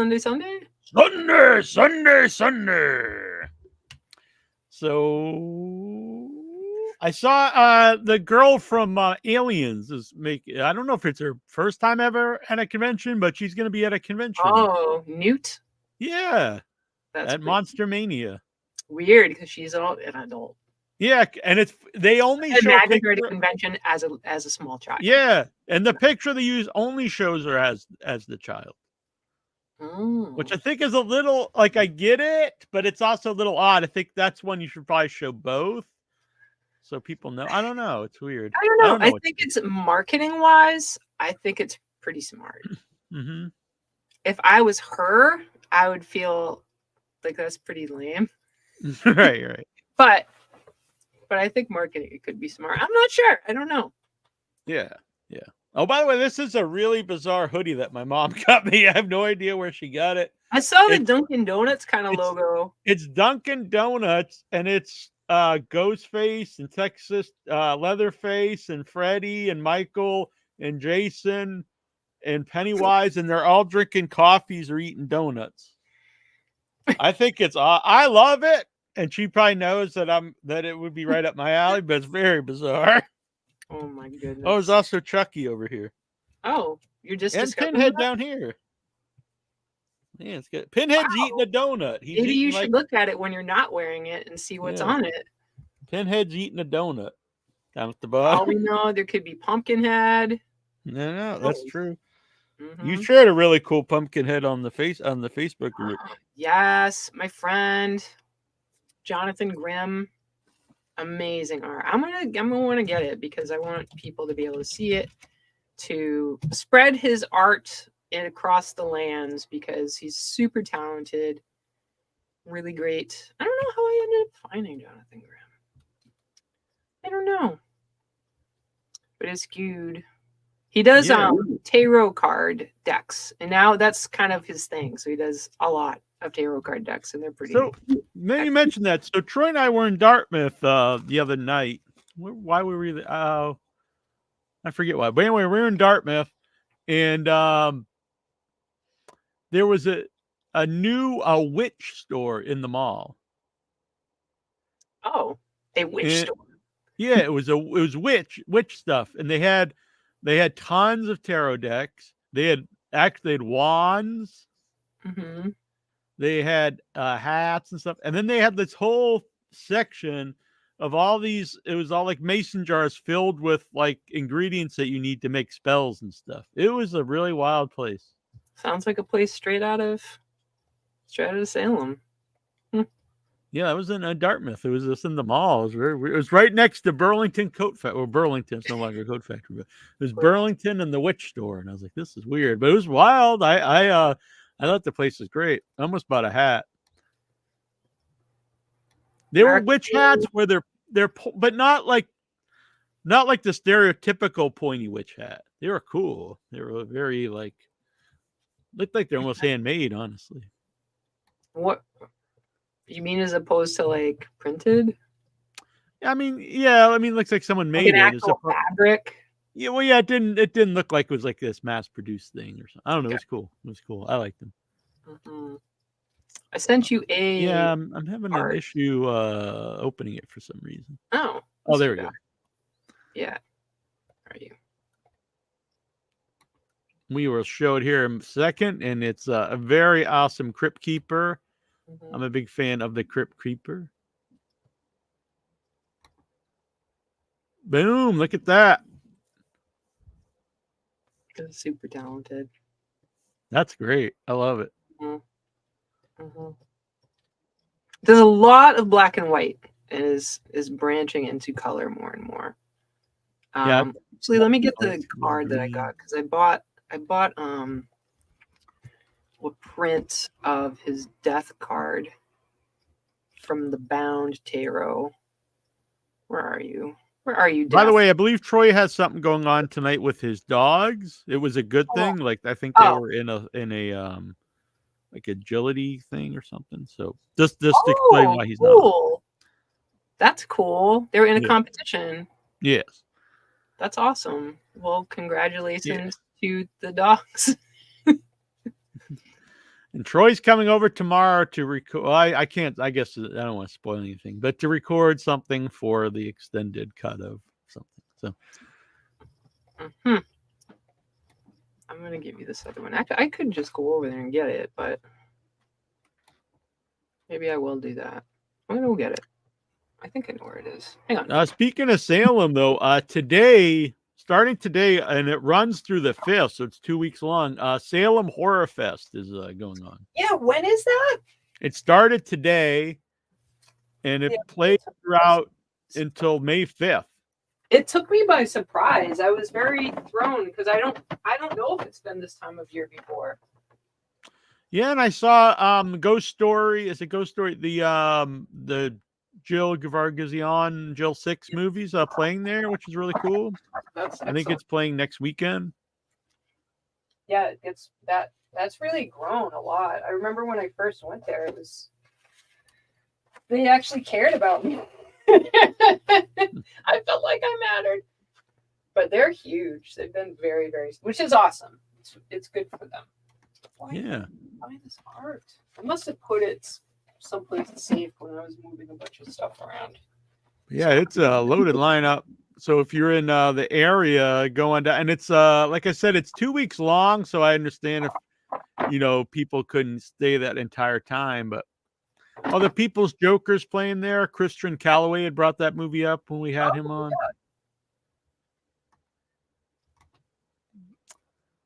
Let's see here. What else is playing? Well, I'll just send it to you. I'm disappointed that I can't find it.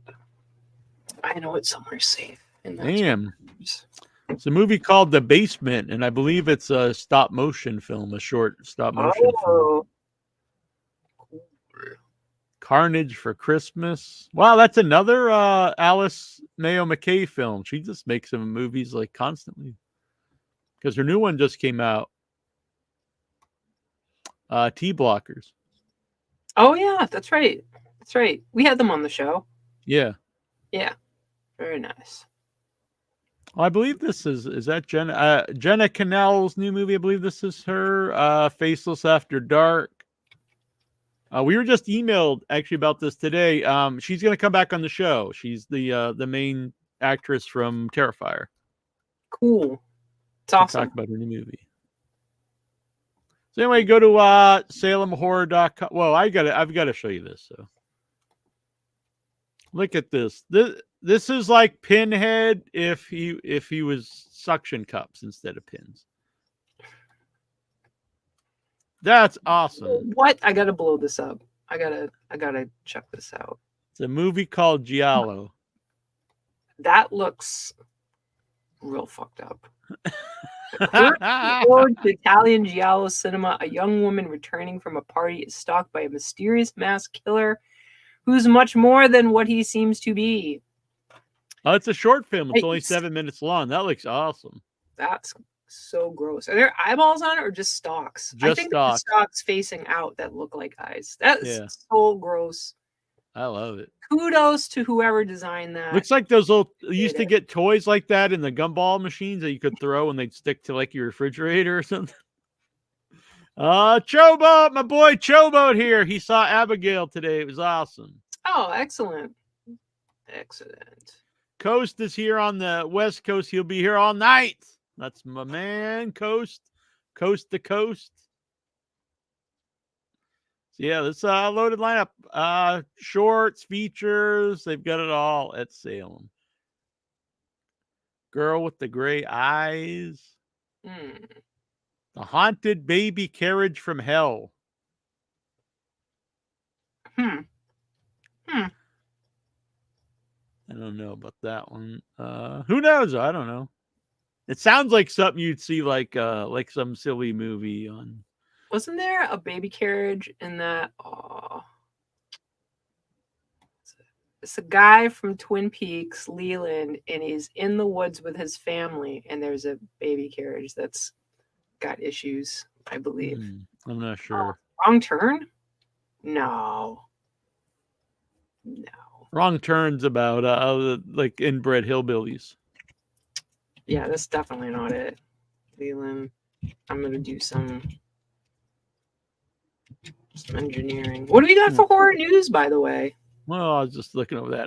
Let's see here. So there's an R-rated Little Mermaid horror film coming out. I know a lot of people are against these. I am all for them. Now, are they good? Usually not, but I like the idea. I just want someone to make one that's good. I think the vampire one's going to be good. But it's not necessary. It's not really. What's it based off of? Vampire. Remember we had the people on? Oh, Vampire. Yeah. Got it. No, that looks great. If you actually went by the real Little Mermaid story, I mean, it's pretty, almost all those old fairy tales are pretty dark. Yeah, definitely. Supposedly I was going to say Yogi Bear horror movie, but the Winnie the Pooh one is supposed to be better, the sequel, but. That is definitely not meant to be a cautionary tale. Well, I don't think it was ever meant to be a cautionary tale. No. Probably not. That's pretty cool. I like that. I dig it. News at, sir. Well, I'm just looking at posting the picture. Oh, wait a minute. I didn't see that because I was looking for something. Let me see it. Okay. No, hold on. It was the one that you sent. It was the Death. It was Death with it was the Red Death. Yeah, that's it's like what the sold mask for the Red Death. It's super cool. Yeah. That's so great. Mm-hmm. This is not Mask of Red Death. I know. But it's pretty. See all the like stuff whipping around it? Yeah. It's because the rest of the cards are like bondage cards. So there's all people tied up with ropes and all kinds of crazy shit. But that one, I was like, that was the one I bought. The Death. That's not like bondage person. I guess. The Little Mermaid horror film that has to be better than the original movie. Wow, I don't know. Little Mermaid's pretty good. He hates the love Little that. Mermaid. I didn't know anyone hated the Little Mermaid. So, Wish me luck. I'm probably going to get a wound checked. Wow, John. Well, we wish good luck. What's headless verse here? They're all getting injured and stuff. We Yeah. need everyone healthy. Yikes. Well, Pepe's on the mend though. Boy, he had like this giant welt on his head. poor Pepe. Yeah. Poor Pepe. Oh, this was cool. You shared this. I saw two on Facebook. You can get these on eBay. A guy came into a big case of Freddy's Dead, the original glasses for the Freddy Vision 3D glasses, Yeah. and so he put them on eBay. And instead of trying to like gouge people, he's putting them on for $5. I think that's pretty cool. They're real cheap. Real cheap. So if you want some Freddy retro, they're not retro, they're old. Yeah, the vintage. Freddy Dead glasses. There's an eBay link. Maybe we could pop it in here. Yeah, I'll grab it here. I actually have a pair. I can't find them though. I should have two pair because so when I went to the all night Nightmare on Elm Street marathon at Coolidge Corner Theater, they actually had them, and they told you like to take one, but they also were going to run out. So then they had like some like Shark Boy 3D glasses or something, and I took two, but I wanted one to keep. And but I don't know where I put them, but I'll find them here eventually. But it's pretty cool. I don't know if theirs were original, if they or I assume they. I don't know if anyone actually like reprinted them or something. But I don't know how to do the YouTube. I guess I can just post it, but I mean, I don't think eBay has like easy links. Oh, well, like I had ebay.com/blah blah blah. Yeah, I had a link that I use, so I don't know. Oh, that is a big link. Yeah. Well, maybe if I do a share from here, let's see here. Copy link. No, I think it's the same deal. So I see an article on Bloody Disgusting about the Invisible Man 2. Yes. By John Squires, the man who refuses to accept my friend request on Facebook. That's all right. I still appreciate his articles with tears in my eyes. But The Invisible Man 2, Elizabeth Moss says the sequel is closer than ever to happening. And I did just send you a picture that is here. Mm-hmm. So for y'all, Universal has been having a hell of a time getting their Universal Monsters brand back on a better path in the wake of the Dark Universe collapsing, with 4 movies thus far released in the years since the Mummy attempted to get that interconnected universe off the ground, which was terrible. Spooky hand. Very invisible. First was Lee Wannell's The Invisible Man. 1L. To date, the only post-Mummy hit for Universal Monsters, followed by The Last Voyage of the Demeter, Renfield, and now Abigail. The latter 3 films have attempted to bring Dracula back to the screen in fresh ways, but both Demeter and Renfield severely underperformed at the box office. And while Abigail is a far better vampire movie than those 2, it's unfortunately also struggling to turn a profit. Where does the Universal Monsters brand go from here? The good news is that Universal and Blumhouse have once again enlisted the help of Lee Wannell for their upcoming Wolfman reboot. I just remember the pause for a moment to say I remember seeing the Wolfman movie with Anthony Hopkins. God, it was so bad. I like it. I'm one of the few, but I like it. Someone else we had on liked it too, I remember. It was just wasn't for me. Some other people may like it. Other people may love it at the time. But at any rate, I digress. Upcoming Wolfman reboot, which is howling its way into theaters in January 2025. This is good news, of course, because 1L, did that do it? Yeah. What else? Invisible Man was the best and certainly most profitable of the post-Dark Universe movies that Universal has been able to conjure up. The film ended its worldwide run with $144 million back in 2020, a massive win considering the $7 million budget. Given the film was such a success, you may be wondering why The Invisible Man 2 hasn't come along in these past 4 years. But the wait for that sequel may be coming to an end. Speaking Lee Winnell, former guest here on Without Your Head. Oh, I don't think I was there for that one. No, it was a while ago. Oh. Speaking with said, what? He's too big to come back on. Oh, you don't know. He was big then too. He's the creator of Saw and Insidious and stuff. Jesus. Speaking with the Happy, Sad, Confused podcast this week, Invisible Man star Elizabeth Moss notes that she feels very good about the sequel's development at this point in time. Quote, Blumhouse and my production company, Love and Squalor Pictures, we are closer than we have ever been to cracking it. Moss updates this week, and I feel very good about it. She adds, we are very much intent on continuing that story. At the end of 2020, Elizabeth Moss heroine Cecilia Cass uses her stalker's high-tech invisibility suit to kill him. Spoiler, now in possession of the technology that ruined her life. Stay tuned for more through bloodydisgusting.com by the Voids Me, John Squires. It's okay. All right, I believe Rebecca is here. Friend. No, I accept with a little shit giving. That's okay. All right. So what do you think about that? I'm not a big fan of the original. I know most people loved it. But I think I need to revisit it. Because I went in, I'm a big fan of the original movie. It's absolutely nothing like that. But that's not always a bad thing. I think that, you know, when you remake something, you should try to do something new with it. So I should give it another shot.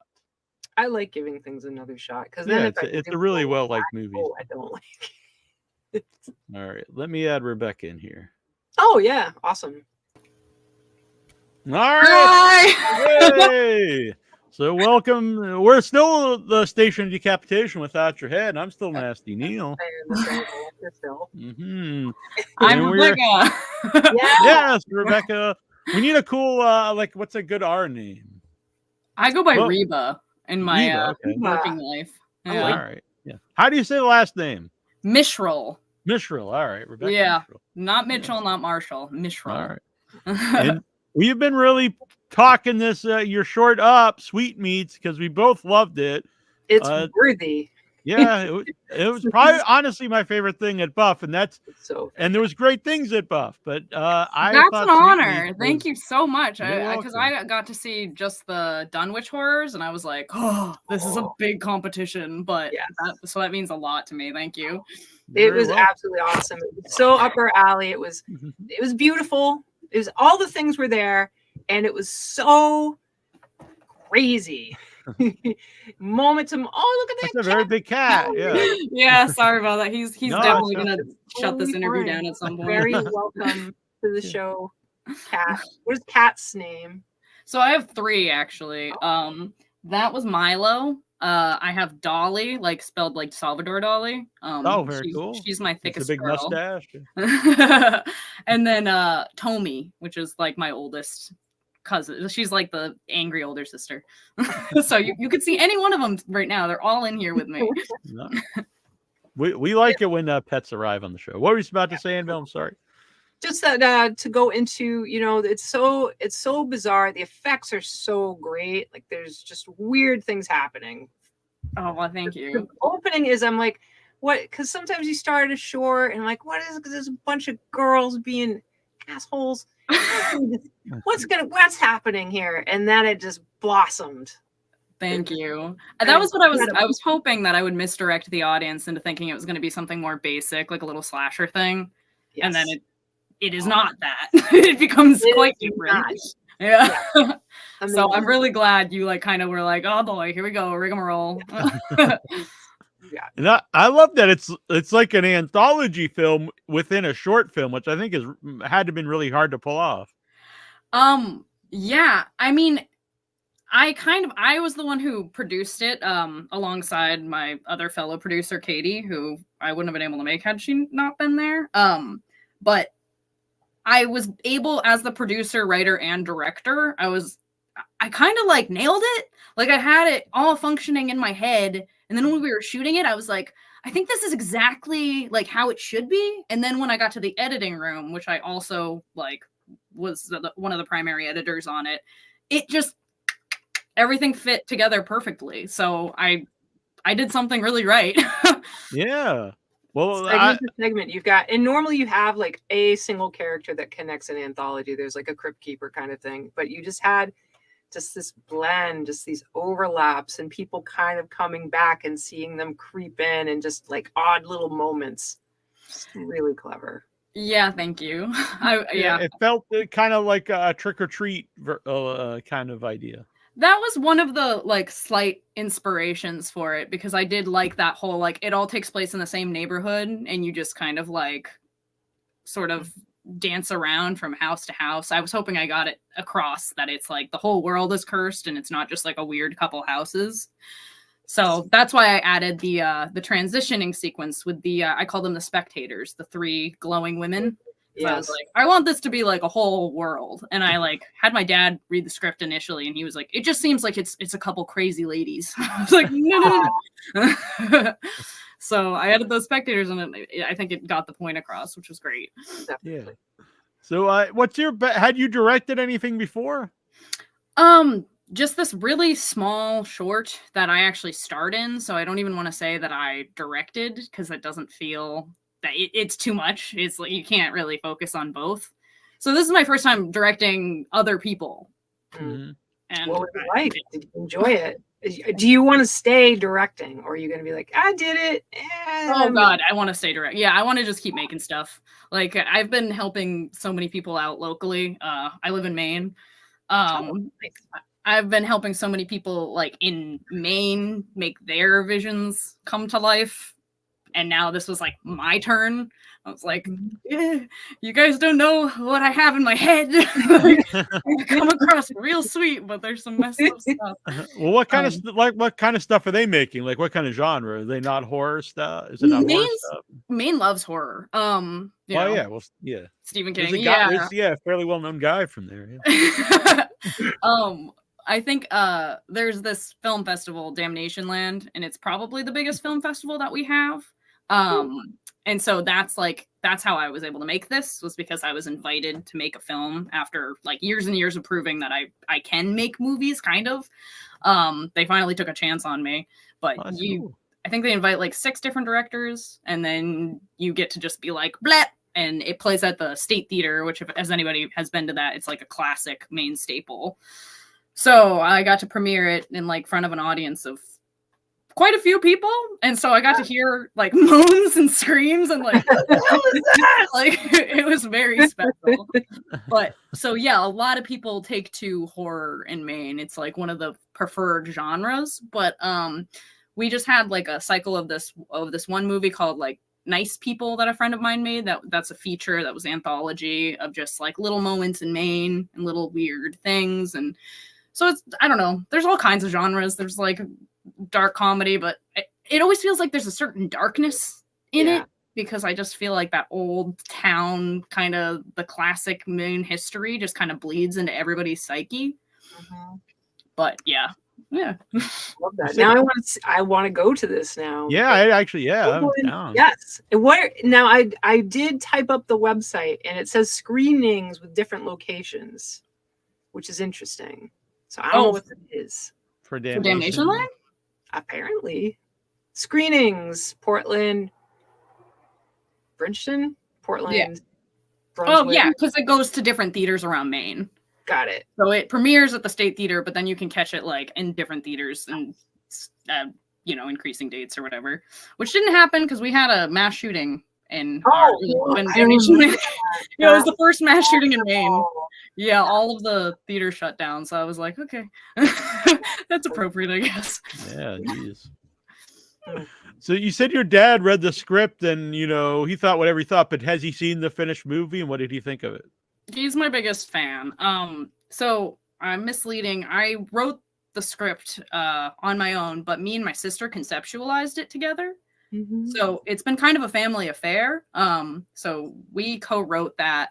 My dad helped produce it by just doing what he does, which is supplying a bunch of food for everybody. And then my little brother helped cater, and my sister helped send money. And yeah, then it was a whole. My cousin actually did the soundtrack, which is one of my favorite things about this movie. So yeah, he had no idea what to expect when he initially read the script, and a lot of people didn't. Nobody really saw my vision besides me and my sister. But for the most part, everybody was just kind of like, you're making it, whatever. That's kind of his reaction too. He was just like, eh. So visual, like it's so much visual that I wonder what it would be like to have read the script and not have like some kind of storyboard or whatever of like the like maybe dead, not dead head that's like with tongue out. I was like, oh my god, there's so many crazy weird things. Yeah, and it comes across really stupid on a script. It's just like, but yeah, it didn't matter. I don't know. It was really interesting to be a director because it's like you really understand that it won't happen. You're the only one fulfilling it, you know? Like you need to convince everybody else that this train track is worth being built, and that's the only way you can get it done. So like in my head, I was just like, this is gonna be so sick. Everybody around me is like, whatever, we owe you one. So it's amazing. Like I don't want to give away the different strange things, but there's one in particular, like uber strange thing. Which one the are you? The end one. That's my favorite one. It's so crazy and super impressive. My one of my best friends, Maisie Biswell, she created that prop. That's just what wow, looks awesome. Yeah. It was made under, I want to say $200. She's amazing. What? She's an absolute whiz. Yeah, she's crazy. And then I had a different creator, Lane Filio. I think that's how you pronounce their last name. They made the first prop. And both didn't. So for anybody who hasn't seen this, like it literally, this movie wouldn't exist without these two props. It's absolutely like, it's essential to telling the story. Yeah. And neither of the props got made until the day before we started shooting. So I was like, oh. And then like they walked them in and I saw them set up and I was like, I trusted the right people, you know, to do the job.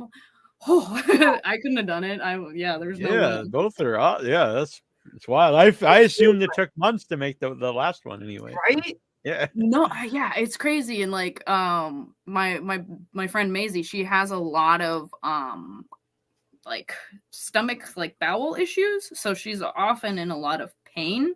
And I felt like she was able to transfer some of her like internal horrors into this prop to really make it like weirdly relatable. Yeah. And so and I don't know how she did it like in prop and it's just gonna pop up in the background there. I want to see the behind the scenes making of, because I think it's just so great. The whole thing is just so great. Thank you. That means a lot. Yeah, it was awesome. So you mentioned, people like, oh, we owe you one or something. So how did you go about casting the movie? Are they mostly your friends or are they? No, actually, the only person who I was friends with before was Victoria, the mother. And I guess technically Beatrice as well, the daughter, because that is her literal daughter in it. Wow. Yeah, that worked out perfectly. I also like kind of took a chance on that because she'd never been in anything before, and I was like, you look like you could act. And she was great. Yeah. So this is her debut acting. But yes, Anna Gravel is the mother in the mother sequence. And I got the lamp is what I'm going to call him. I got the lamp through her. I was like, who would you not mind kissing? And she was like, this guy. And I was like, okay. And so I was able to get hold of him. And then the other girls, I just put out a blind feeler because I'm really like sick of seeing all the same sort of faces in the local film industry around here. Like, not that I'm sick of them. It's just like, it pulls me out, you know? Yeah, it's like you see him more as like, hey, that's so and so from everything else. Yeah. And I wrote the role for Anna specifically because I knew she could just pull that one off perfectly. So that wasn't a perfect assignment, but the other girls, I was able to get one of them from Boston, one of them from Bangor, and then the other two, I believe they were around here, but I'd never met them before, and they were absolutely perfect for it.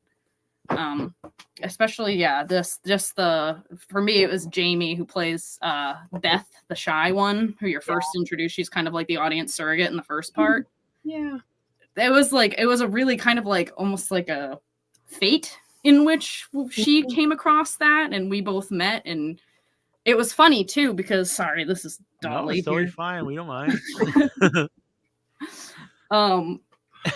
It was funny too because a lot of people on Facebook, because I posted on the main film Facebook, and a lot of people were giving me a lot of shit for it. They were like, I got a lot of hate for being like, you need to be kind of cool with like weird stuff. And then I like made another ad for the male character, and I was like, you need to be cool with being nude. And I guess people put 2 and 2 together and thought I was like some creep, and just started to like picket my little posts on Facebook, and we're like, no, don't apply to this. She's awful. She's not paying you. And I was like, yeah. So it was interesting, and I guess some of them were able to come across my advertisement before it really got fully panned. Yeah, that's unfortunate. Right. Yeah.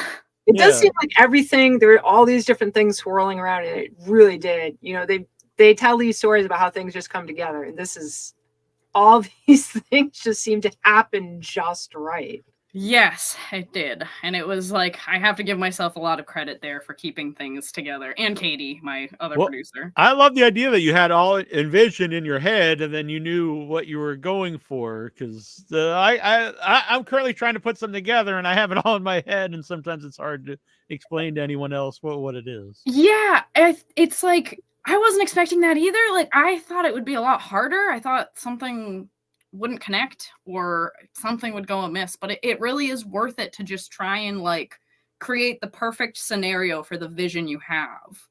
Because once it's down, it's like all it is about dialing in those details at the end when the camera's rolling. But that being said, it's like it took so much effort. It was probably the most amount of effort I've ever put into anything, was getting all of these things lined up. And I am not an organized person, so. What was the editing like? What was the editing process? The editing process was surprisingly fluid. I got because I wanted to get all my siblings involved in some way. I got my older brother. I have 4 siblings. I got my older brother to help me edit the initial cut. And it rhythmically, it just like, it made sense to me. And it was like, we both kind of worked together to figure out what felt like a movie and what felt clunky. And we're able to like kind of validate with each other what that meant. And then afterwards, I came in with my this is Tommy. Afterwards, I want to make an appearance. Yeah. Yes, I do. I dialed it in with my DP, Tayden, who shot it. And he actually was able to kind of like find the natural rhythm, because at that point we found the soundtrack. Like we'd figured once I got the initial editing done, I sent it to Spencer, who made the soundtrack, then sent it right back to me, and me and Tayden sat down and were able to like rhythmically work with it, with the soundtrack. And he's the one who actually did the, I'm just going to call it the makeout scene. He completely brought that to life and made it like as trippy and jarring as it is. Like, I don't want to reveal anything, but you're like, no. those people who picketed your post are like, see, this is why we're telling you not to get involved. This sick fuck. Look what she did. Oh yeah. But yeah, no, editing it was that was the most relieving moment, because it was like at that point I was like, holy shit, like it's all working and all is right here and it makes sense and it looks good. Yeah. Looks awesome. So what's you your background? How did you even start? You know all these people, you got into the scene. Here you are, once upon a time, a child, and then you went a path. So what brought you to now? Well, when I was I want to say it was 2016 actually. I was 19 years old and I was invited to work on a Damnation Land because this guy that I was dating was like, "Hey, one of my friends needs help with a movie. You like movies, right?" And I was like, "Okay." Then I went and I just kind of like became in love with the feeling of being on set. Like I just loved that like it was just this big ecosystem that was constantly churning, and the best thing you could do at the time as a PA was just like be like, what looks like it needs help? Like what can I do? And you just appear and do the thing and everybody calls you great. So I got really curious about it and I started asking the right people the right kind of questions. And then I kept getting kind of invited onto these free sets, and I was always so hungry for them that people started to take note. And then I started getting jobs that actually paid me to do this stuff. So now it's since 2016, how many years later? Like 8 years later? Yeah. I've almost been doing this for 10 years. This is what I do full time now. I'm just like, I work on television shows, commercials, whatever I can right now. Cause it's a little bit tight. It's kind of hard to make a full living out of this. So I kind of have to just pick what I can up, but I'm a full-time freelancer now, which is something I never knew what I wanted to do. So when I got on set and realized that this is what I want to do, I've been grabbing onto it as tightly as I can and trying to remain like kind of relevant to this community and important to it. And yeah, I find that the best way for me to do that is just to be like, I will help you make your vision come true. I would love to see you make something. You don't even have to pay me. I'm just glad to be there. You know, a lot of people in my shoes kind of think that they're too good for that, or like it's not worth their time unless they're getting paid, which is fair. But I'm not that way. I'm just like, I want to see people make cool shit and I want them to help me with my shit. So this is the best way I figured out how. Yeah, I think some people who aren't involved in movies, wherever, probably think wherever they are, there isn't a film community. Unless you're in New York or LA or something. But it seems like there is a film community just about everywhere if you look for it. I agree.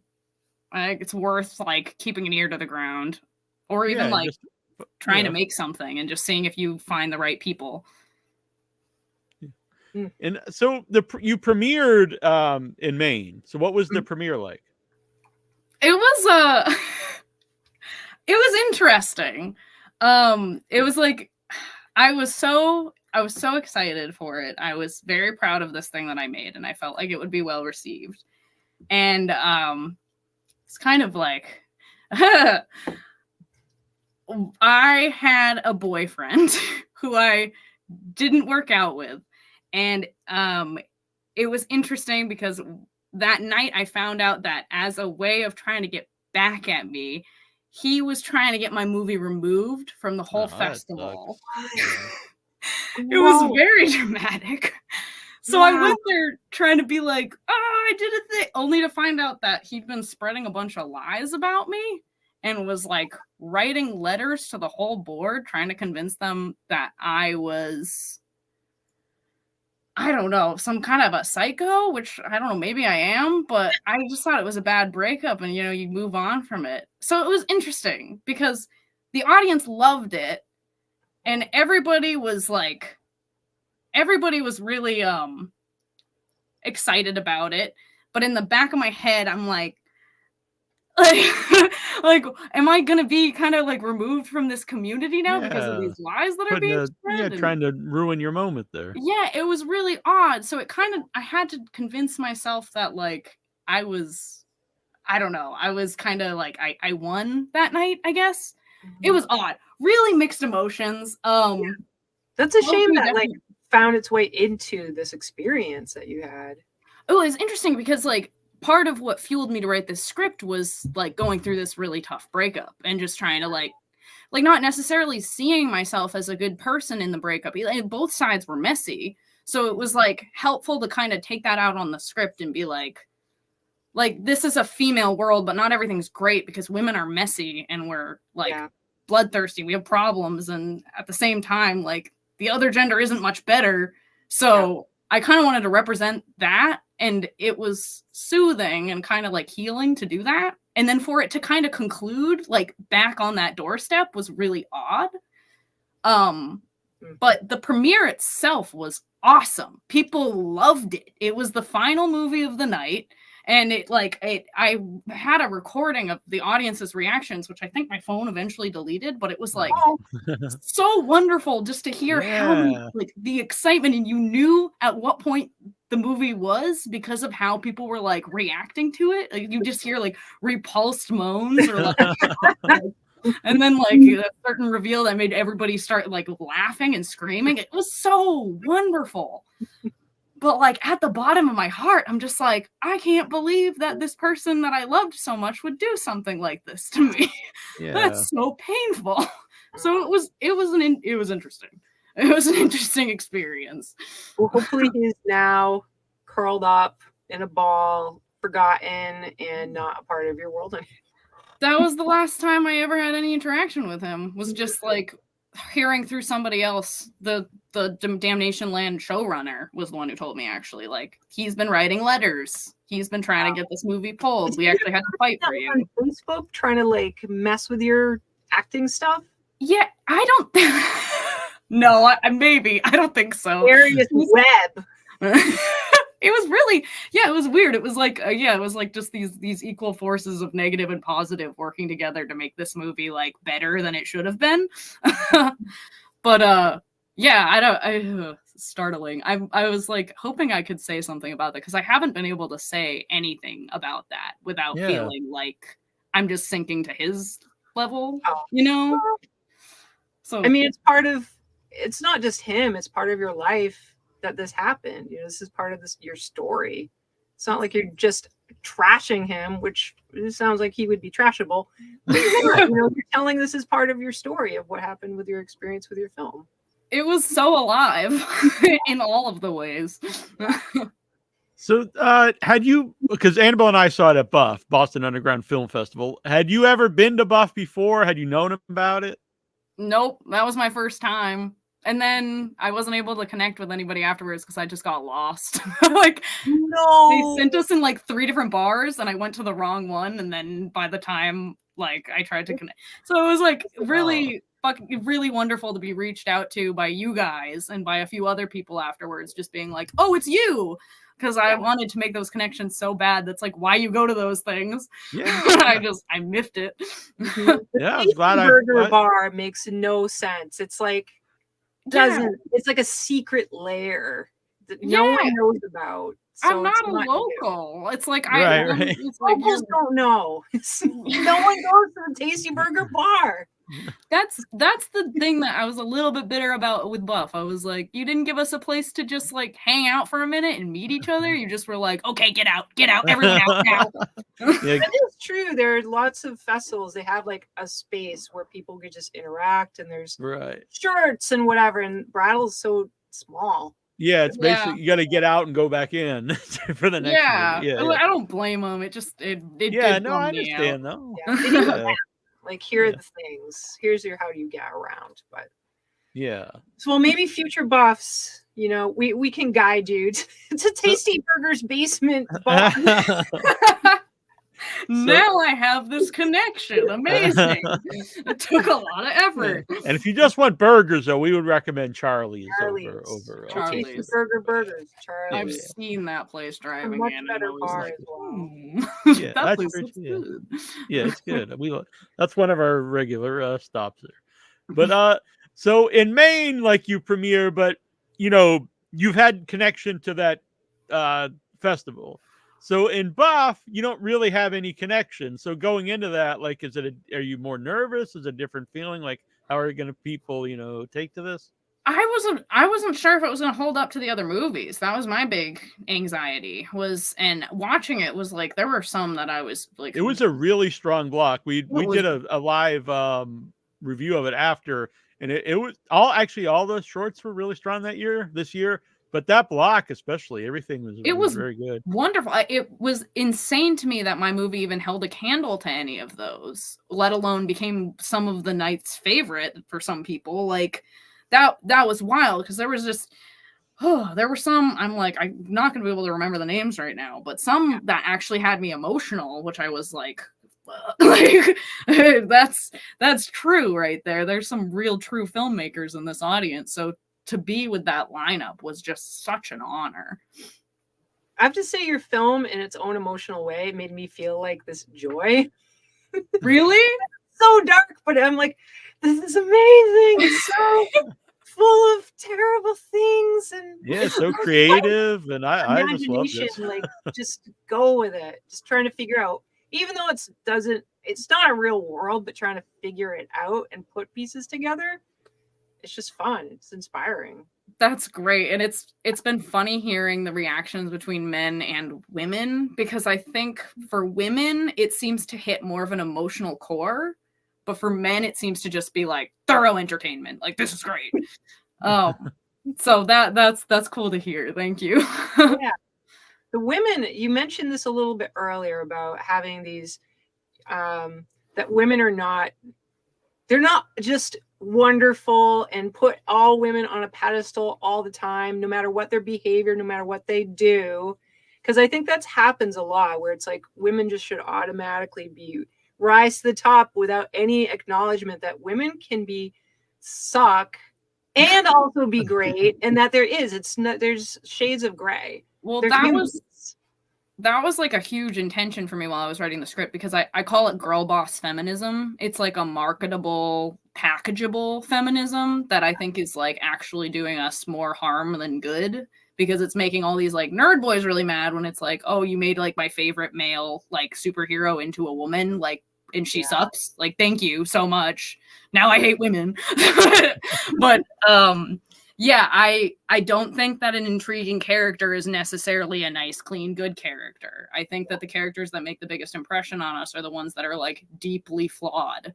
So, and like, I mean, most of the best people in my life are women, but we're all kind of fucked. So that was really important for me to be like, okay, this is a female world, but it isn't a good world. Like, there needs to be some equilibrium here that neither of our worlds are seeing at the moment.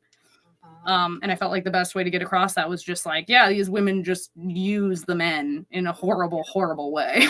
Many horrible ways. Very much so. Yeah. Well, I have seen some write-ups of it, which talks about like against the patriarchy and things. I don't know what are your thoughts on some of it. I don't know if you've read some write-ups against which I thought was very odd. So, could you send me those? Yeah, I could. Yeah. I don't think it's not anti-patriarch. It's just I just want everybody to be on the same page here. Like, yeah. I don't want to be superior to any man or woman. Society has a way of overcorrecting when it realizes it's been doing something wrong, and I'd like to see the overcorrection kind of subside and things to start to become a little bit more reasonable to work with here. Because like, if you're a misandrist, then you're not a feminist. That's not what that is. So, would you ever spread Sweetmeats out into a feature? Oh, or series or something? I don't know. If somebody approached me with a paycheck, maybe. I would not be doing it on a GoFundMe anymore. Sure. I could see it. Like, as I could see it, I would just really need to like dial in. I work really well with somebody else, and in this case, me and my sister worked really beautifully together because we both had these images in our heads. Mine was being the first image that you see that's startling. Mm-hmm. Hers being the middle image that you see when the lights turn on. So I was able to work along with somebody to kind of like find how these two could marry in the end. And then I came up with the final one because I saw Beau Was Afraid. Oh, it's a really good movie. Yeah. Yeah. And that inspired and also kind of weirdly worked with the story. But I would need, if I was to spread it into a feature, I would need for it to have a purpose that this was great because it was a great little smack short film. I didn't need too much of a pivotal point. It was just like, here's the world. Yeah. This is some scenarios within it. But if I was to spread it into a feature, I would actually need to find more of an emotional purpose to it, I suppose. And I haven't fully found that yet. So I'm going to say, no, not right now. I have no intention of making, I think it was just exactly what I needed it to be where it was. But that isn't going to stop, like, that wouldn't stop me. Sure, But it does happen with shorts sometimes. You'll find these shorts that are so amazing, and then they do turn into features, and they're kind of like really watered down. Yeah. Not enjoyable as much anymore. Yeah, that's something that would worry me. And while I do think that there would be enough content in that world, it would just like, I really hope it wouldn't just be like, okay, we're here still, you know? Yeah. Here's the things you saw happen before. Yeah.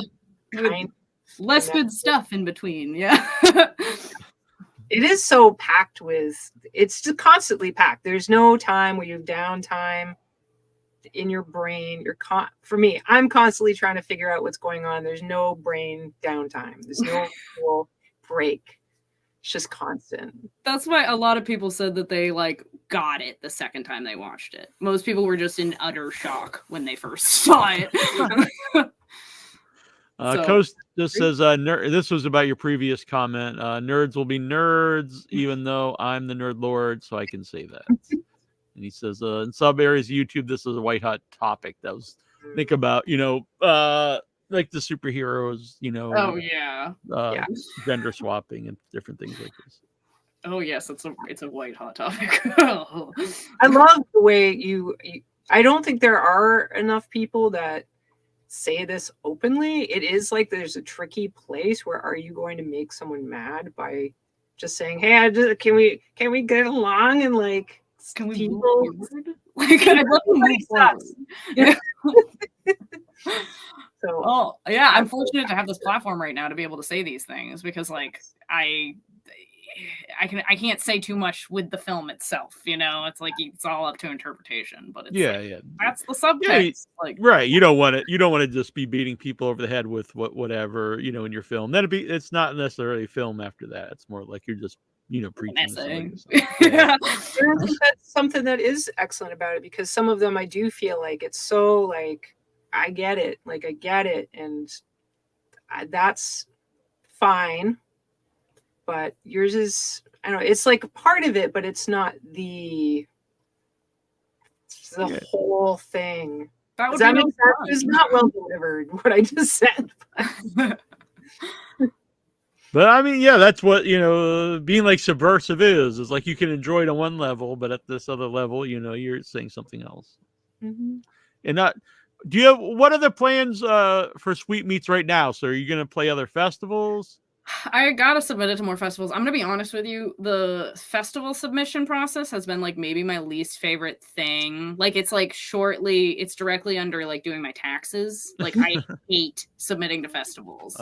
So if I'm not like given a deadline specifically or somebody's like, I can't do it. And so I did like the first round of submissions to like 10 things, got accepted into 3, Buff being one of them. And then I was like, and that's where I'm at now. But I gotta work harder because this baby's got legs. I gotta see how far. Definitely. And there's benefits to because it's not just people get to see it, but people see your work, then they know your name, and you get out. There's lots of benefits to the festival. Yeah, and if you get to them, you can meet other filmmakers or whatever, and maybe collaborate down the road. There's lots of benefits to. It's interesting because I'm very proud of it. It's like my child, but at the same time, I'm kind of like, all right, that's done. Like, let's go, let's move on. And I think that's also interfering with my determination and it being seen, which is my problem. Like, you gotta let your art breathe and like receive some recognition and be celebrated. And I've never done that. So for a short film, it's gonna be one of the only times people get to see it on the big screen. It's true. And again, this is probably, you don't want to get ahead of yourself, but what do you want to do with Sweetmeats after the festival run? Like, would you want to put on YouTube? There are some platforms you can put it up on. There's Alter and there's. It actually got accepted into Alter. Oh, that's great. Yeah. So I think you'll be able to see it there. I've been trying to get to know, like I've been asking them when, and they just haven't told me. So like I would say like, oh, check it out, but well, that's great though. I mean, that's probably the biggest platform for a short film. Yeah, that's what for a horror short film. Yeah, because they all get like hundreds of thousands of views, so that would be crazy. That would be awesome. Yeah, but they haven't really. They aren't super communicative there. Oh, okay. I don't know much about them besides that it's a cool place to watch stuff. It is a cool place to watch. Yeah. And so you said like this is done, and you want to do something new. So do you have plans for the next project? I'm actually working on a script. It's called Son of Chester, and it's an analysis on gender stuff again. This is it's less of a horror and more of like a realism, like dark comedy. But I really want to dial into doing more dialogue because I didn't really get to explore that with Sweetmeats, and that's like really where my interest lies as a writer. And it's about this guy who goes through a bad breakup and ends up turning to a male support group to try and help him like get back out there with women. And they give him assignments on how he can become like a true member of Chester's club. And that's as much as I'm going to give you. Interesting. Right. Yeah. I'm interested in seeing anything from you because I love the Sweetmeats. So it would be fun to see what else you make. Thank you very much. This one's going to be a lot grungier, I think. Sweetmeats had a beauty to it. I saw there's not a lot of like graphics for Sweetmeats, like like a poster. There's the one like a hand-drawn, hand-painted poster. My mother painted that. Oh, really? It's very cool. Yeah, it looks like AI art. She's insane. Amazing. I know. I'm trying to. It's funny because it's like I'm like exploiting them for free labor, but I'm also like, he's so cool. Yeah, I just don't. I'm new to this. I don't know how to advertise myself. This is like the first like anything I've done to be like, yo. Well, we're proud that you came on the show then. Super excited, really excited to be here. This has been awesome. So yeah, and that's cool. Are your family going to be involved in Son of Chester? I don't know yet. I haven't figured out how I can fit them into it. This one's going to be rough though. So I'm like, I don't. We'll I'm so fascinated. I feel like this movie is going to be like dirty, like grimy. Yeah, it's miserable. It's a miserable sad boy experience, but I think in a way, if you're deranged like me, you might find it kind of funny and like a little bit comforting. I don't know. Like one of my favorite movies is like Uncut Gems because I was like, oh hey, this is kind of like an equilibrium to my brain, like comforting. And most people are like, I will never watch that movie again. That was horrible. So I find that, and now I need to. You've never seen Uncut Gems? I don't think I have. So now I need to because I feel like that will be for me. Yeah, I'm not a big fan of Adam Sandler. It's one of the Adam Sandler movies I really like. It's an Adam Sandler movie. Yeah, it's awesome. It's his best acting by far, I would say. I'd say it's up there. Halloween. Come on now. Come on. I'm a big fan. Punch Drunk Love's good. Yeah. But yeah, I don't know. It's like how if I'm feeling horrible, like Tool, the band will make me feel better because it's like there's a buzz that's equal to my brain going on, or it's kind of that's how I feel about some movies that just like absolutely bring you down to the pit of your stomach. It's like, okay, well, I think The Wall is one of the most dark things ever. I don't know if you've seen that. It's pretty rough. Well, I was just saying, I think horror people can relate to that though, because they mostly watch some really terrible stuff not to feel bad, but it makes them, it comforts them in some way. Yeah, absolutely. I was going to ask about, so you said you don't like taxes. There's a bunch of other things. You're weird because I love text. Yeah, Big this text is a fan. person that needs help, organization and things like that. So what do you do to keep all this energy, all this imagination, all these great ideas? How are you doing it? Oh my God. Make things happen. I don't know. I don't really have a rhyme or reason right now. That's like my next step as an adult, or like a big teenager, is like I need to figure out how I can like keep everything that is constantly flowing into this brain on paper somewhere. So Google Calendar helps. That's pretty much all I've got for you, though. I like my writing comes out when I'm like alone in the dark randomly. It'll just be like bleh. But otherwise it's like I have no real structure. As a freelance, it's like that is totally like debilitated any chance I had for structure as well. So that's the next move. Maybe get a therapist. That would be cool. Or that would just make me like not make these crazy ass things. So maybe not. You gotta get the right therapist. I am a therapist. You just have to have the right therapist. Oh, well, nice to meet you. Some of them are not so cool. What's your rate? I work in public mental health, so the rate is very low. Oh man. You have to be on socialized healthcare to even come to our building. So it's pretty cool. Oh man. Well, thank God for people like you. I appreciate that you exist. Thank you. So, you mentioned a couple things, movies there, but what were some of the movies that you watched when you were younger that like made you think this is something I would like to do? I want to make these movies. I have to bring up my sister again because like we both kind of like have this pull towards sort of like the same kind of feelings, I guess. Reanimator was a big one. Yes. I'm a huge fan. Love Reanimator. Like the original Texas Chain Saw Massacre, not that had much influence, but like I know like that's a big one for me. Oddly enough, like The Mighty Boosh, if you've seen that show. I do not know what that is. It's like it's just like the immersive weird world, but they're all done with like really kind of cheap practicals. But it's fine. Like it's all on the same level, so you're kind of like comfortable with it, you know?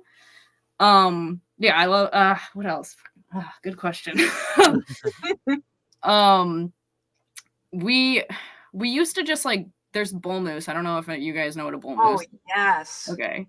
So me, my sister, and my dad would just go to bull moose and like pull out weird looking DVDs and be like, let's check this out.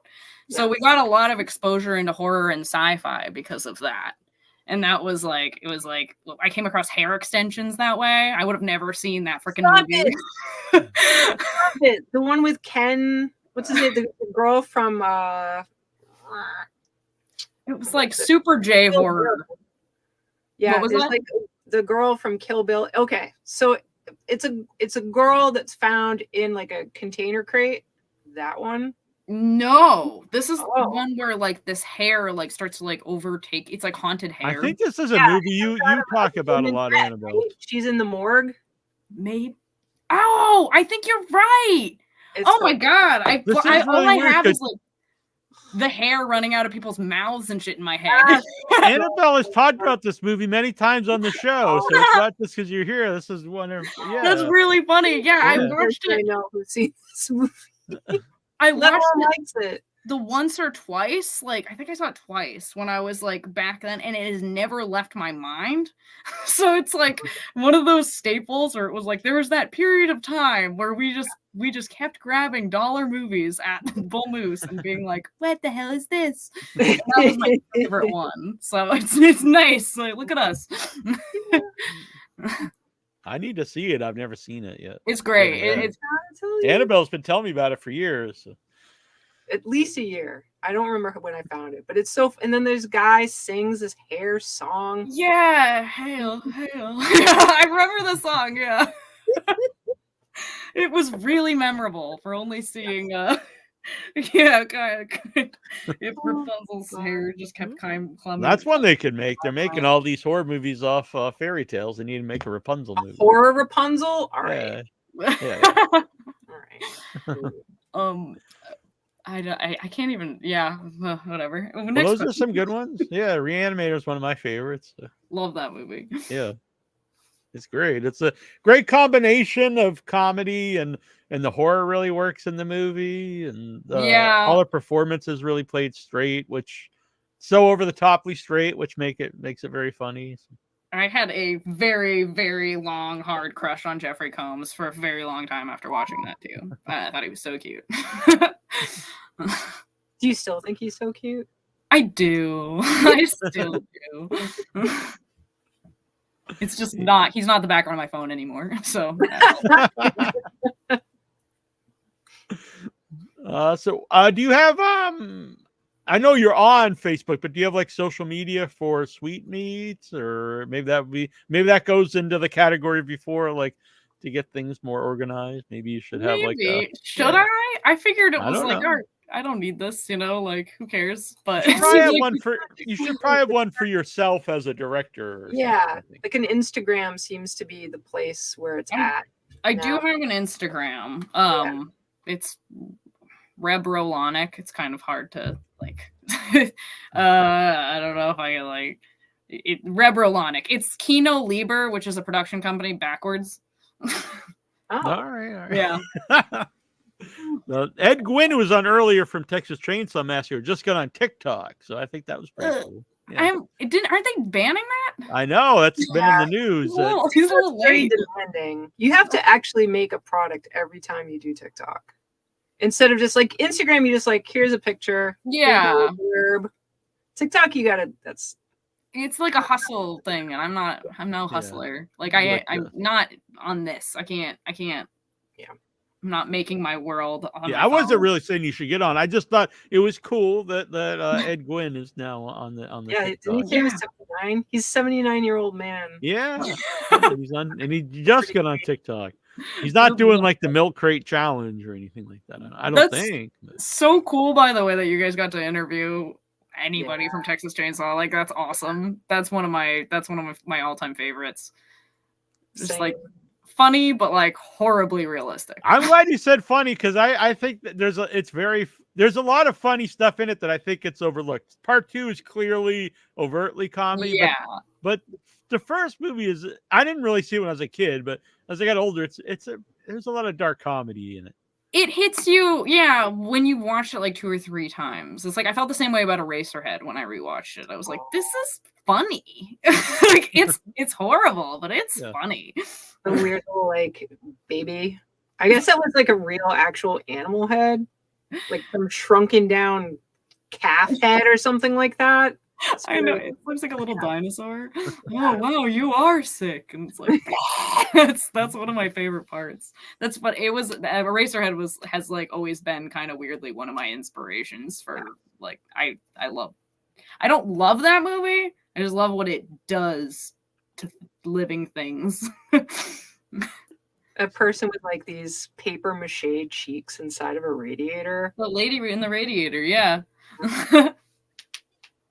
Yeah, I think The Cook is very funny, and when I watch it, as an adult, Texas Chain, even when this sounds weird if you're not seeing the movie, anyone out there, but he's like poking her with the stick, I find that handle. Yeah, and he's like, he's so like. Weird. He's become my favorite character in the movie, I think, over time. I think he's really underrated in the movie. I like even the dinner scene where he's kind of going back and forth from like he's into it, then he's like kind of like, what am I doing here? And then he's like back to into it. And I don't know, he's got a lot of levels to him. He's like the closest one to being like a civilized person. Yeah. Because there's like levels to the family. Like he can hide in public. The hitchhiker can be in public, but like you can clearly know there's something wrong with him. But then then Leatherface, like he has to be shunned because he can't even be in the public. He's like the guy they keep in the closet. I will always love just like Leatherface alternating between being like a man and a woman. Yeah. It's like they just are like, okay, like this is who you're choosing to be at the moment. That's fine. Yeah, it's ahead of his time, and and he's like really. he's the most dangerous, but then he's also like very subservient to like his rest of his family. And, child. Yeah. He is a giant, but he's like, even when you see him worrying about what's he gonna do, and he's like makes all these tiny little sounds, he's very much like a child. Yeah. I actually met the actor who plays Leatherface because my stepdad, because he used to live in Maine for a while, Gunner. Yeah, he came in to do an audiobook recording for his autobiography because my stepdad used to run when he was alive, he used to run an audio production studio. So it was really like, and it was before I had seen Texas Chain Saw, so I was like, I know you're famous, but I didn't get to like, yeah. Now, now I look back and I'm like, fuck. Yeah, that's awesome. But and I think that a lot of the sequels and remakes and all stuff, they really miss the family dynamic is what makes the movie. Like, Leatherface is great, but if it's just Leatherface, it's not as interesting. Yeah, it's kind of just like having Mike Myers. It's like, it makes it much more typical than unique if it's just Leatherface. I agree. I did enjoy the second one though. The second one was fun. I like it too. I didn't like it at all when I saw it as a kid. I was like, "This is so stupid," but then I watch it now and it is entertaining. If you go in with the mindset, this is very much a comedy. It's very entertaining. It's no original, but it's pretty good. Yeah, it's its own thing. It's like a parody of the first movie. It's odd, but I like it when sequels do that. They're just like, we're gonna go in a completely different direction. Yeah, like we're not touching the original. We know we aren't. So Devil's Rejects is much like that. It's a completely different genre. Well, but it's more of like the first movie, House of a Thousand Corpses, is totally not very realistic, and it's weird. And then Devil's Reject is a much more realistic version of those characters. That's my favorite in the series, the Devil's Rejects. Yeah, I think it's most people's, right? Yeah. I finally saw House of a Thousand Corpses, and I was kind of underwhelmed. Sorry, Rob Zombie. Like for years of being a child and being terrified of that DVD cover, because it is gross. That is a grotesque cover. Yeah, it's a great cover. Just to finally watch it and be like, oh, this is actually like not that hard to watch. Like not scary. It's not that scary, no. I'm a big fan of Captain Spaulding in it, but he's really only me in it too. Yes, I can agree with that. That whole beginning scene's pretty cool with the guy with the big head and stuff. But I'm not a big fan of the underground. Scare you? Are there horror movies that do scare you? Me? Yeah. Okay, that's a good question. I'll say some of the A24s that have been coming out lately and like the past handful of years, like Hereditary is truly one of the most disturbing movies I've ever seen. I had the honor of showing that to my little brother not too long ago. And he's like, little brother. My little brother. He's like, no, I don't know. I'm not as bad as like my sisters used to do that. My sister showed me The Ring when I was like 4. Oh no! Yeah, thanks a lot, Gwen. He was like 18 when I showed it to him. Oh, okay. So it was fine. But Hereditary is like that one that I've never watched a movie that's made me go quite like Hereditary. Yeah. We almost went to see it the Wednesday it was playing in Boston, but we had something else we had to do. Yeah, see, I didn't see it in theaters either, and I freaking should have. I was like, oh, it just looks like a generic horror movie. It is not. I think A24, even though the movies are successful, I do think they get a bad rap sometimes amongst horror fans. Like they really? Screw that. Yeah, I mean, I see it a lot in our horror community. I mean, they have kind of like they're developing like their own style and cliches, I guess. I find them pretty original for them. Even the ones that don't work for me, like it's usually like, this is something new and different. I've never had an issue. Go ahead. Yeah, I think people know it's something new. They just don't like it because you have to think. They just want more slasher stuff. Some of the people. Yeah. It's like the comfort of like that thing that they find familiar. Yeah. And then when it's startling and different, like The Witch was also like hugely disturbing to me. And I saw that one in theaters with my sister. And I just remember we had to giggle through it because there was no humor, that we were like, we had to get through it somehow. I'm trying to think. Spore Loose or The Vanishing is one of the scariest movies I've ever seen. Oh yeah, that's a good choice. That's a really dark movie. The concept is super dark. Yeah, the ending kept recurring in my nightmares after I watched that one. It was a horrible way to go. Yeah. That's a good choice. That's not something that people bring up very often. So that was a good one. Yeah, that one it's always kind of like kicking around in my head. And I agree with the ending because I'm not to be a tough guy. I'm not afraid of too many things, but the end of that is something that is very frightening to me.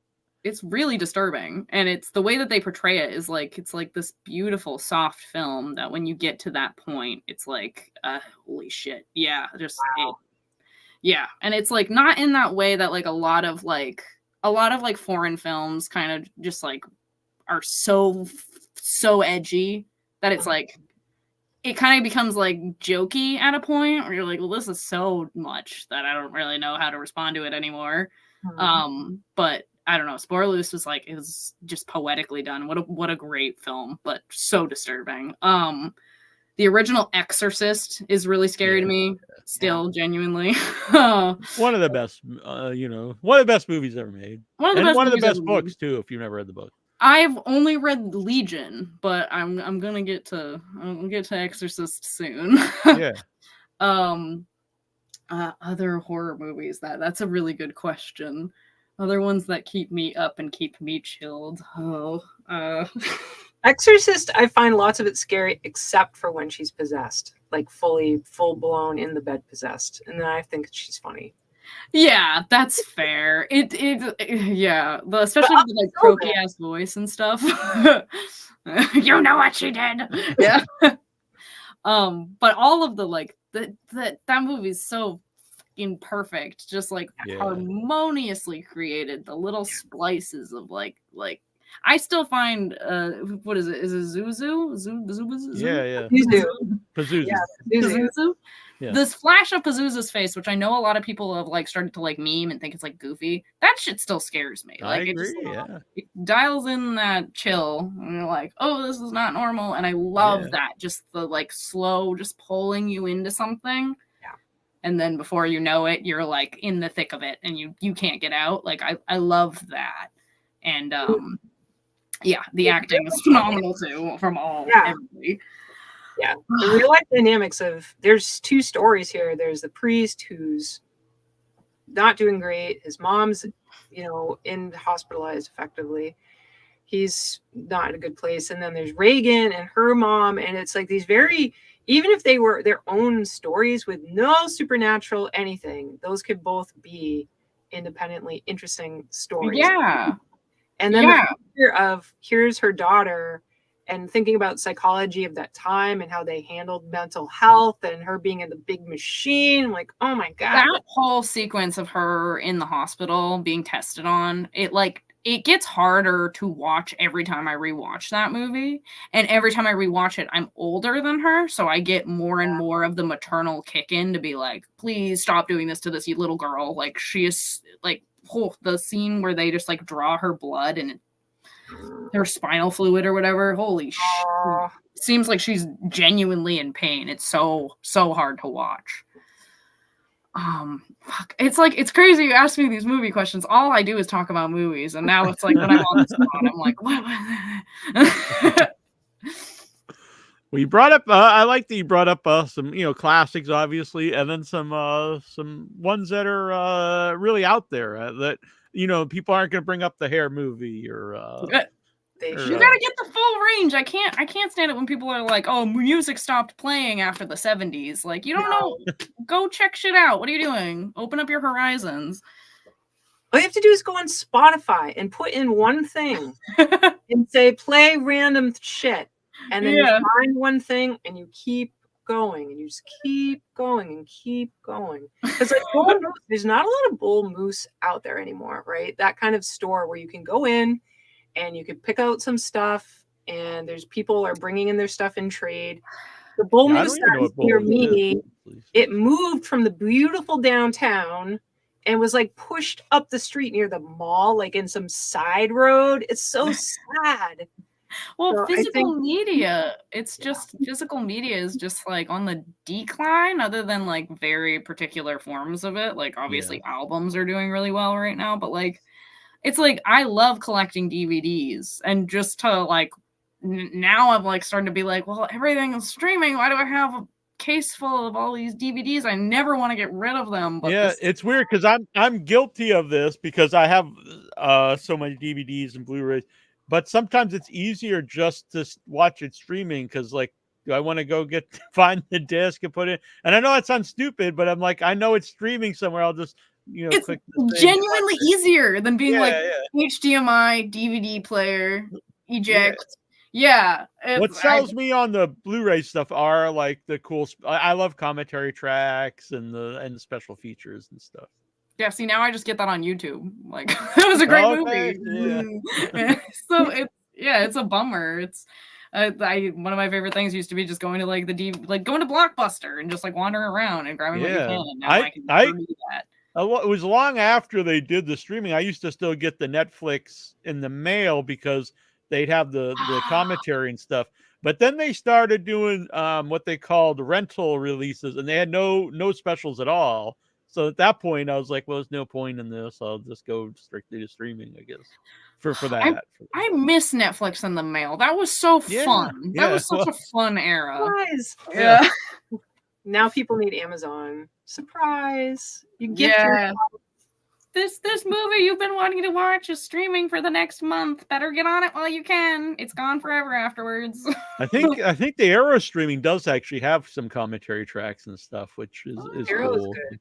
Yeah, I don't know Arrow. I haven't tried that. Yeah, and they have a lot of good stuff, a lot of weird indie stuff, and then a lot of like weird, not just classic movies, but like like underground, like weird stuff. Very curated. Yeah, very much so.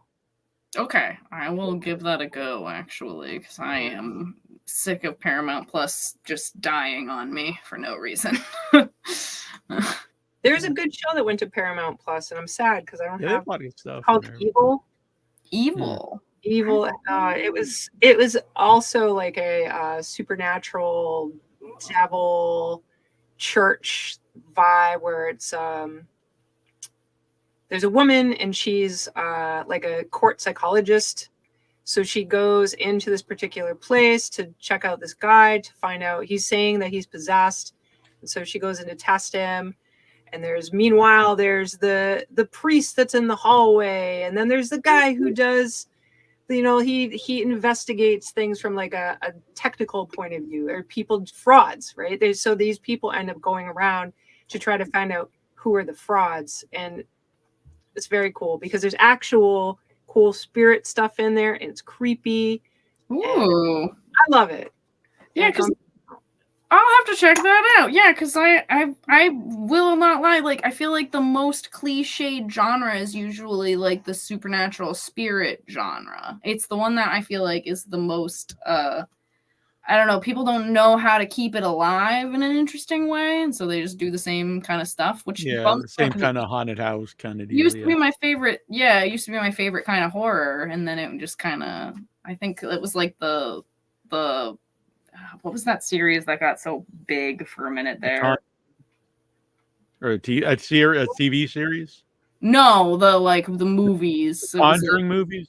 The Conjuring movies definitely like dialed in that look, but I have a soft spot for James Wong. I do. I think he has fun with it. So I'm like, okay.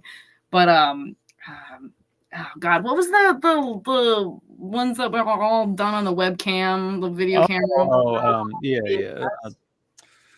Supernatural, or what is it? Something activity. Paranormal activity. Paranormal activity. Yeah, I feel like once the paranormal activity started happening, everybody was like, we got to do this. And then it just kind of lost its flavor. So I'd be interested in checking out what you're talking about. I enjoy it. It's not perfect. It's interesting. It blends in what like technology of now and how that influences people. Ooh, cool. I like it. Okay. Yeah. Some of the episodes are a little, as happens. Some of the episodes I'm like, But yeah, I would love to see the new season, but I'm cheap. Frugal New Englander. Yeah, see, I'm all about The Curse. That's the most recent Paramount Plus anything that I've been like obsessed with. I don't think I've seen that. It's a softie, so it's like same like kind of Uncut Gems, kind of that whole world. It's kind of does the modern. I don't know. I don't want to spoil anything. Actually, you guys should check it out. It's called The Curse. It's crazy. Yeah. Paramount.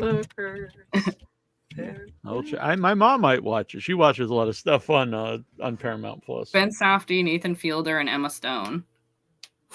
Oh, to have Emma Stone in your stuff, and this was a better performance in my opinion than the one that won her this Oscar this year. So it's interesting. Yeah. What did you think of that movie? What is it called? Not Pretty Poor Things. Yeah. I really enjoyed it. I watched it twice. The first time I saw it, I was like, "This is pretty great. This is pretty awesome."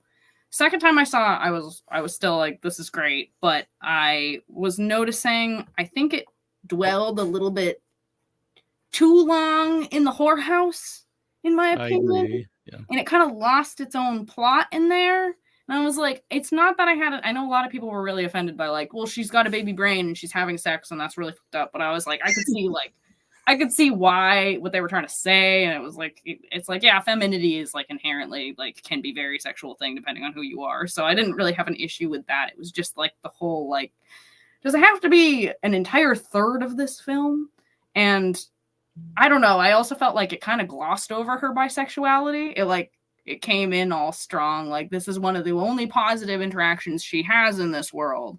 And then it just kind of became like a little like, ooh, she's experimenting. And that's as far as that went. So I was kind of, as a bisexual myself, I was kind of like a little bit like miffed by that. I felt like it was just kind of like something to kind of show off and get people interested.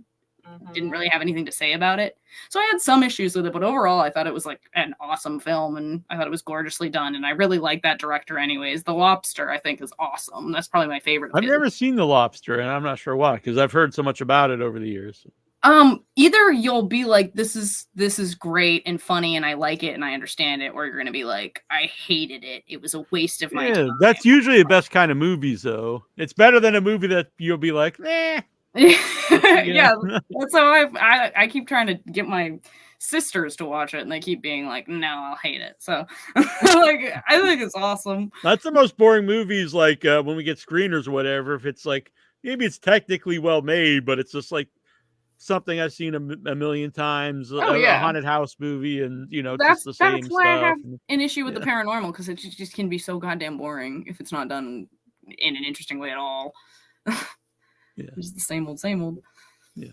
I'm just trying to, that's my whole thing. I just want to see new stuff. I just want to make new stuff. I just want things to take me off guard, So if you can take me off guard, then chances are I'm gonna I like that too. There is also a big part of the horror community, and some of them yell at me on my Facebook, is they want to say there's no good horror movie since the 80s. And I do like that, you should always, I like to see new stuff all the time. I go see movies every weekend. So I love the 80s. The 80s were like a great time for horror. That doesn't mean like you just stop watching from there and never watch anything again. Why would you do that? Okay, I have an answer for a movie that scared the shit out of me, and it was very recent. Skinamarink. See, actually, one of our regular audience members is in Skinamarink. Yeah, Jamie Hill. Jamie Hill. Yeah, she was in here earlier. Actually, What are they playing Skinamarink right now? She was here earlier. Yeah. Oh no way! Yeah. Oh god. She's the really voice cool. of the mother. She was the voice of the mom.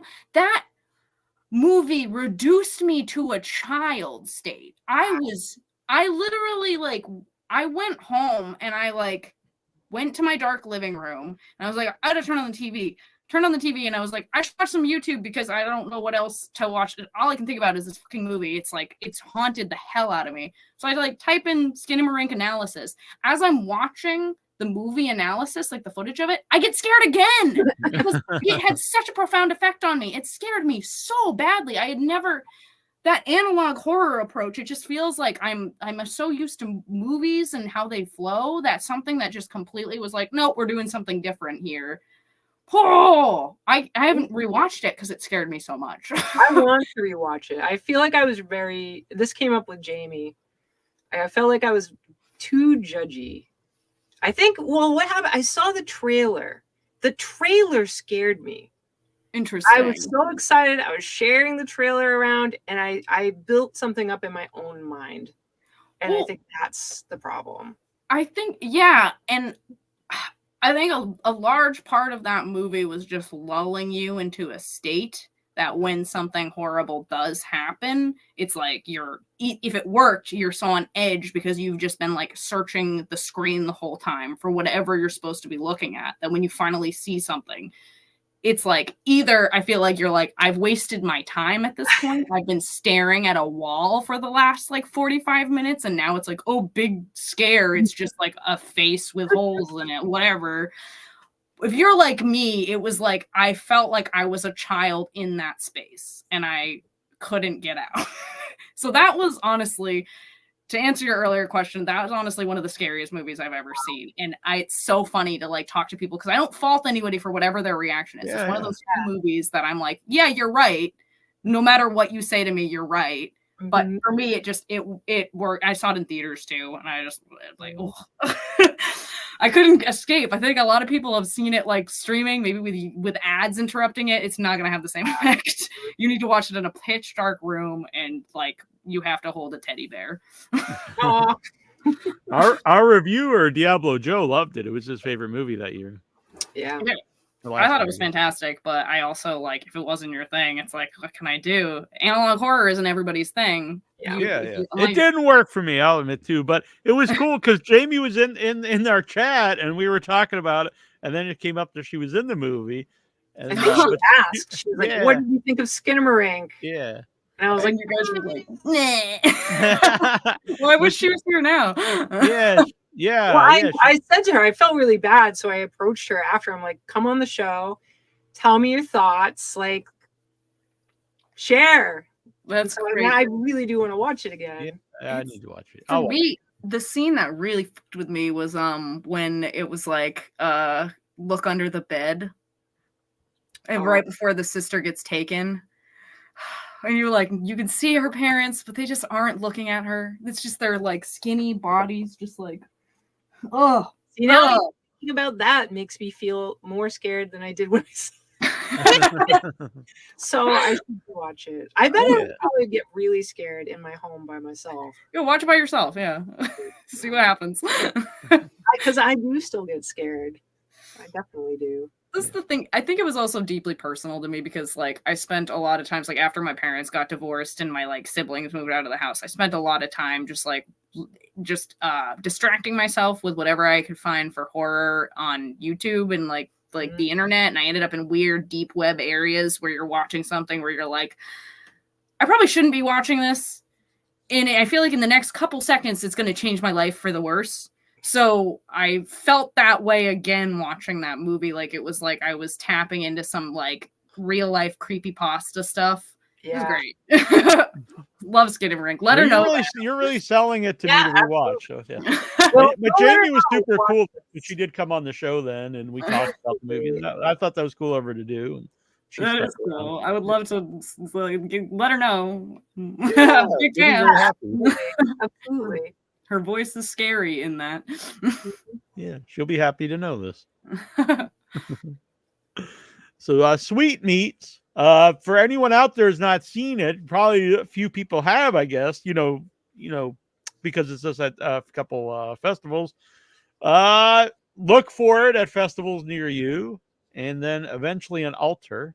It'll show up someday. Yeah. Maybe we can send them this portion and be like, hey, let's go. Yeah, I want to see it. We demand it right now. Yeah, Annabelle and I both loved it, and that's why we asked you to come on the show. And I really want people to see it and like to see more of your work. Well, this has been an honor. You guys are both so delightful to talk to, and thank you for dealing with my cats. Oh, the cats! I'm vicariously enjoying your cats because I do cats, and I wish I did. Yes. Troy's here sometimes, my brother, and he has 2 cats, 3 dogs, and a tortoise. The tortoise usually doesn't come in the screen, but the other animals sometimes do. Yeah, I got a fish tank, 3 cats, and right now I'm babysitting my dog. So okay. Yeah. I'm an animal person, whether or not I can keep up with it. Yeah, that's my thought. Is I don't know if I can keep up with it, so I'm too scared. I'm too scared. I feel like I will be a terrible pet parent because I'm too paranoid about being a good one. Cats are easy. Cats are worth it. Cats are great. Cats are great. Yeah, I always had a lot of cats growing up, but for some reason I haven't had a cat since. Well, I had a cat for over 20 years. The one cat, and then when she passed away, it was really hard to get another one. Yeah, I had her from when I was in junior high until my 30s. I've only had dogs. My first cat is Tommy, the black one that you guys saw earlier, and she's 7 or 8 right now. And I'm just like, I've never dealt with a dead cat before. I feel like this is gonna kill me. This is going to hurt so bad. So I try not to think about it. It's never gonna happen. Yeah, exactly. Yeah. Now, is this the name from Junji Ito? Yes. Yeah. Yeah, when she was in Heat, she started rubbing against the book, and I was like, "That's your name." I have this thing. I refuse to give things names until I know what their name is. You know. So Yes. I like this. Yeah. And then here's another. He just came up to say hello. Aww. Vic has 5 cats. Well, off the screen, there's cat time. Oh, Aww. He's my one boy. Is it a Maine Coon cat? It's yes. He has a bobtail too. I wish you could see it. They have like a billion fingers. So he's just really big paws. Yeah. I can tell he's not done growing. And I had a cat that had double paws though, and she would actually pick up her food. So. That's crazy. Yeah, it was really weird. Yeah, Milo just has this little puffball of a tail, and people will be like, "When did you get it cut?" And I'm like, "No, no, yeah, I don't like that's that. That's how it works." Yeah. And then I think, do they find that acceptable if they said it? That's what I looked it up, and I was like, nobody really does that. So why do so many people ask me if I've trimmed the tail all the way down to the nub? Like, that's weird. Why I guess dogs do that sometimes. Sometimes people do that to dogs. Tails. Yeah, they like clip the ears so they stand up, I think. Yeah, I've seen that. Both sound awful. So like, well. I mean, the nub is very cute, but it's not worth whacking off part of a dog's basically vertebrae. Why would you? Yeah. So is this for just for aesthetic purposes? That's messed up. There are some powerful tails out there, but you get a dog and its tail does this. You signed up for it. You keep that. Yeah, shouldn't have brought this dog into my vase house of delicate glass. Well, we love to have you back sometime too. Yeah, this was a lot of fun. You talk about whatever. You can come back, talk about new projects, or you can come and we can have a subject to talk about movies, since you know a lot about movies too. Find my most psychotic fan, and we'll do a little a sparring session. Leave it out there. No, don't. Do you have any crazy fans? Oh, just my dad right now. He's so proud of me. That'll be the psychotic fan we have on. We have a surprise for you. Your most psychotic fan. We pop up, your dad comes on. Exactly. And then we just talk about but he feeds you from what he does. He feeds everyone. Yeah. Yeah, we have like a Mexican. We have Mexican roots, so I guess like his grandmother was a big feeder, and then her grandma was a big feeder, and so like anytime. There's Mexican horror coming out. It's amazing stuff. There's so much stuff coming out. I have not seen a whole lot of Mexican horror. But I did see Terrified. Yeah, that's great. And then that director, his newest movie, Where Evil Lurks, that's right. I need to see that. It's so good. He's from Argentina, I think. Maybe, yeah. Maybe we'll see. Latin. I'm not sure what I'm talking about, honestly. Yeah, that movie. That's what I was thinking. Though the same thing. So I'm guilty. Okay. But, that movie, both those movies. Terrified's great, but his newest one, I thought that was the best movie that year. That was so good. I still need to see it. I really love Terrified. That one actually scared me too, with the little kid. Yeah. He's looking for some little kids and stuff. So. Oh yeah, that came up in the show. He's just like killing little kids. They're just I don't know. It's like when watching evil Guillermo del lurks. Toro's movies, and you're like, he has a thing for killing children. It's very. I don't know how brutal. I need to get Terrified. I don't know where I can find it. I think it's on Shudder. Is it? I think. Yeah. I think Uh, both of them are on Evil Shudder, Lurks. actually. Terrified and Where Evil Lurks. Yeah. Okay. The brutality in When Evil Lurks. It's like how do you? I don't know. I don't think Americans would like allow it. That's what's the beautiful thing about foreign horror is like if they do the thing you're like they'll never do that. You're like Right, yeah. yeah. Some stuff with animals and Yeah. which is always a big taboo amongst, horror fans. Yeah. Whatever. Yeah, If and it's on now it's it's used to be pretty hard to find like foreign horror movies, but now with all the platforms, that's a good thing about streaming is there's a lot more. It's easier to find this stuff than it used to be. It's true. It's true. I appreciate it. I can just watch something I would have never seen in a million years. Just Yeah. like I watched this one series. I got obsessed with it called Stalked by My Doctor, just because I typed the word stalked into like the search engine. It has Eric Roberts in it. It's an amazing series. He plays the doctor, by the way. Sounds funny. It's awesome. I had to give it 5 stars. This is just pitch perfect. There's nothing wrong with this. I love it.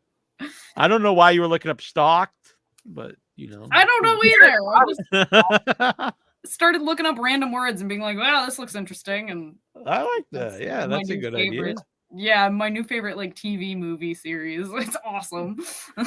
Co says it sounds like a Lifetime movie. Yeah. It's a Lifetime. I'm pretty sure it's a Lifetime-esque movie where you're like, this is like, it's like hard to grade because you're like, this is like, it doesn't have the same chance as like a normal movie, but it's so entertaining and thoroughly impressive. You're like, oh, it's a perfect film. I don't know. I know some horror directors who direct Lifetime movies like under like pseudonyms because they pays well. So they do that, for their full time, or not necessarily full time, but to make money and then can go make their weird horror stuff. Yeah, I would do that. Yeah, why not? Make me a Lifetime director. Let's go. Yeah, right. You're still doing your thing, Then you could go make, sweet meats on the side. I can, yeah. Bring on or not. I meant something in that, Yeah. Not just keep making it, but yeah. Over and over and over again, the same movie. All right. So this has been great, and I don't want to kick you off, but it's been a great time. No, I think now's a good time for me to eat most of my dinner because I couldn't. I was anxious. Oh, okay. Oh no, that's go eat your dinner. Enjoy. Yeah, enjoy. And we love meeting the cats, and we'll see them again next time. Bye. Thank you so much, you guys. Absolutely. Hope to see you at the what is it? The festival some point. Damnation Land. Yes, please come. Yeah. I would love to see you guys there. Cool. Yeah. Definitely love to shake your hands and stuff. Yeah. All right. Great. So thank you. Goodbye. Thank you. Bye. Good night. All right. That was awesome. Oh, she's great. Yes. I really like this. This whole show is really fun. And I like we have a horror like legend from an iconic film, 50th anniversary. And then we have someone who just made this crazy short film at the start of her career. And I think that's a really cool thing to do on the show. I agree. I think it's nice to have the double header of new classic. It's very good. And I was really happy that she's really into movies. So, well, she is in film. I know, but we've taught people who are in film and don't even like movies. So in cinema, filmmakers. Yes. Well, I did recently. I'll say that, but yeah. Like an dumbass would not like movies that makes movies. They also like some. I like that she knows a lot of some obscure stuff. I don't know anybody ever in my time since seeing X-Day hair extensions. I know, that was so wild. I was like, this is that movie that Annabelle talked. At first, because there's two. There's one that I tried to find it on TV. Because normally I just use my computer. So I went to see it on TV, and there was one called Hair Extensions, but it was not the same. It was a different one. But she remembered the song, the hairs. It's so good. Neal, it's so all you. It's so good. Love it. Delightful. Yeah, and as was our time with Reba. Yeah, that was good. That was great. I hope I'm glad people enjoyed it. Glad she came on. She seemed excited. Glad it all worked out. Yeah. I told her she'd have fun. She was a little before when we were talking, she was a little nervous about doing an interview live, but I told her she'll have fun, and she did. So wow. Well, I'm glad. Yeah, it was good, and we met some nice cats. Yes, I'm a big cat guy. So I like dogs too. I'm a big animal person all around, but I'm a cat guy. Yeah. So I hope she found Gus. Gus was missing, but I have it secured, so Gus can't get down here anymore. No one knows what you're talking about, Neal. My cat, they know Gus. I talk about him on the show. Great show, guys, Jason. Thank you, Jason. And a big shout out to Jason. Jason, you are a great guy, and he is helping to support Severed Limbs, and I really appreciated that. Made a nice contribution to for all the hard work and putting it together, and that's very nice of him. That's so awesome. Thank you, Jason. And I didn't have time to. I'm gonna add you in the special thanks on all the future episodes here on Without Your Head for the Year, because that was very nice of you. He believes in the product. Yeah, he said he loves it, and so very happy. Oh, heck yeah, my pleasure. Good, thank you. I really do appreciate it. It's very nice. I see on the side Pepe mentioned Vic, and I apologize, Vic, that I rushed you off the screen to see the cats. You put up something that Vic said, and I feel bad. Vic talked about that he has 5 cats himself. And then Pepe, unfortunately, his dog is missing. Oh, that's terrible.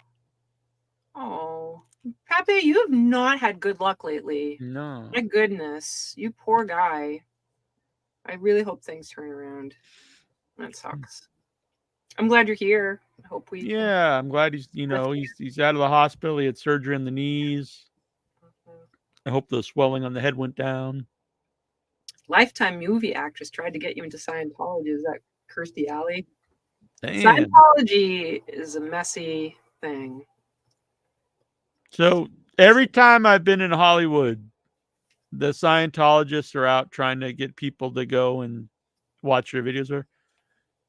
Every single time, they never have asked me, not one time.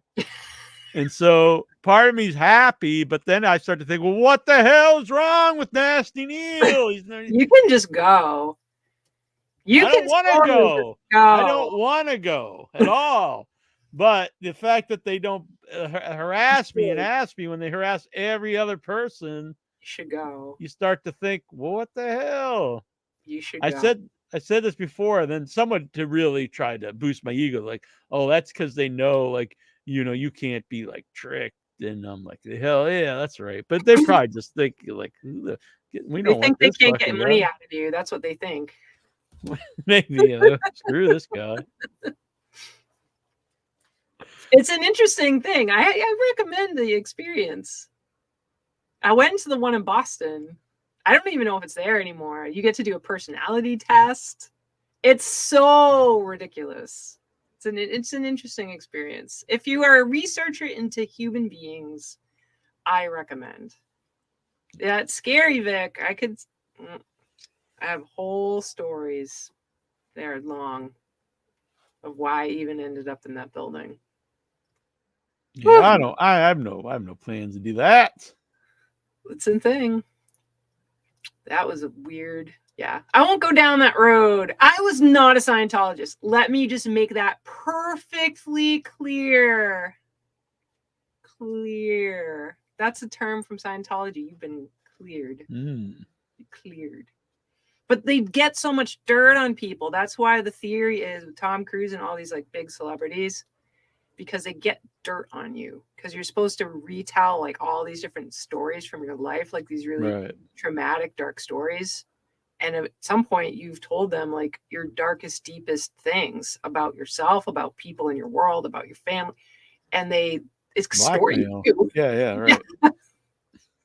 So that's kind of what they're saying, like P. Diddy and what he's been doing, like doing these. Yeah, he fled the country because they're investigating him. That like you have these weird, like, sex parties and have people do stuff, and then would use that against them in the future. Like, you know, we have video of you guys doing this stuff. Yeah. Gross. Very weird. Gross, man. People can have their parties as much as they want, but you can't be blackmailing people for it. It's not good.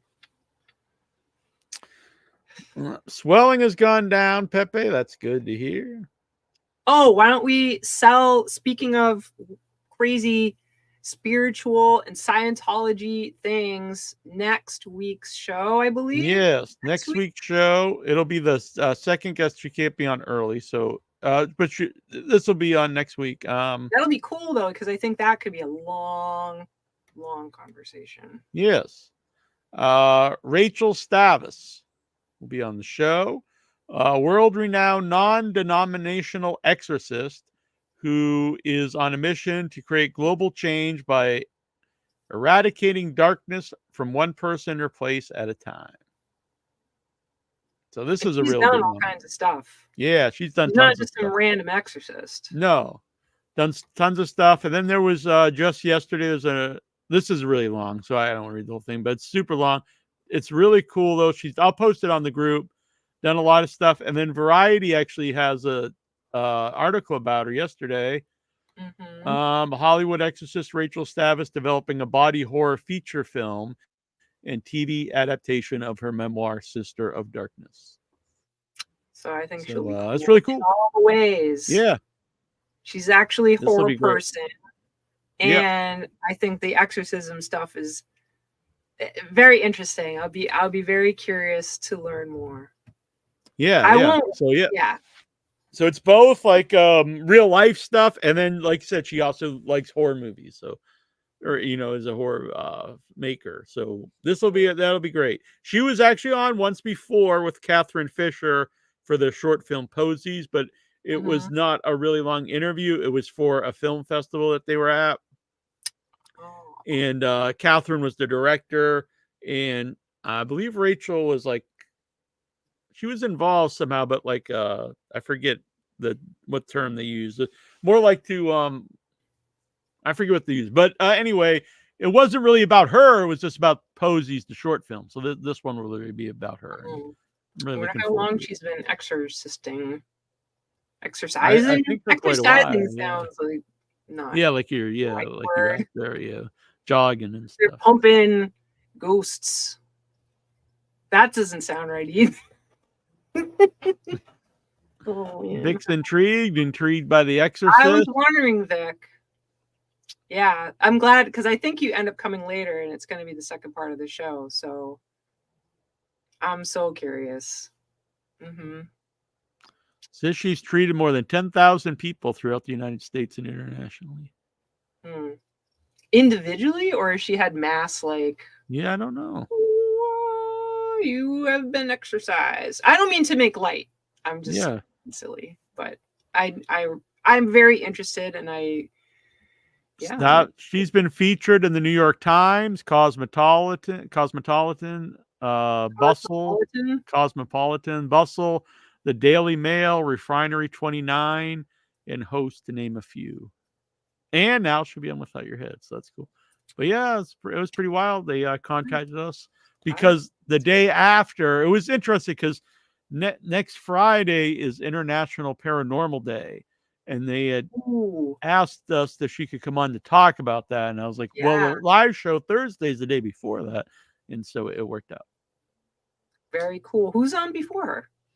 I think this is a weird combination, but I think we're actually going to have the cast of Crack Coon. So I know it's a very weird, but I kind of like it. I like the contrast. I think it's kind of funny. So we're gonna. They were on our Facebook, which was really cool, and asked about coming on to promote. I was like, yeah, that sounds fun. And so they kind of came out about the same time. And I know it's kind of a weird combination, but I was like, whatever. Crackcoon. It's about a killer raccoon that's on crack. Mhm. So it's a great combination, I guess. But it'll be much like us. It'll be serious, and it'll be silly at one point, serious at another point. So I like it. Meaningful. Yeah. Man, I want to know so many. I want to know what she thinks about Ouija boards. Because I've got that old Ouija board. Where did I put? I put it somewhere that it's not accessible. And the her PR person that was emailing with me, she even brought up that she wanted to talk about some of the recent like movies out there, like The First Omen and Immaculate and stuff. I was like, okay, cool. Yes, I think it'll be a really cool conversation. I'm very much looking forward to it. So it's a lot of different topics, and get some questions together. You got a week to think about some stuff you'd like to ask. That'll be fun. You folks out there, you find people. Yeah. Think about some stuff and what you'd like to learn about. This is cool. I don't know if they'll get it done.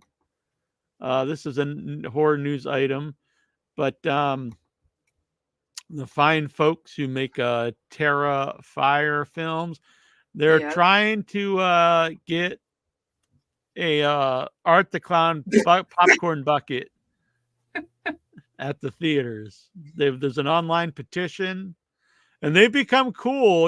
They have the Dune one that people were saying was kind of questionable looking, and there's ones for Wolverine, and there was a D&D one, and most of them sell out really fast. So Troy tries to buy a lot of them, and like what do you do with them?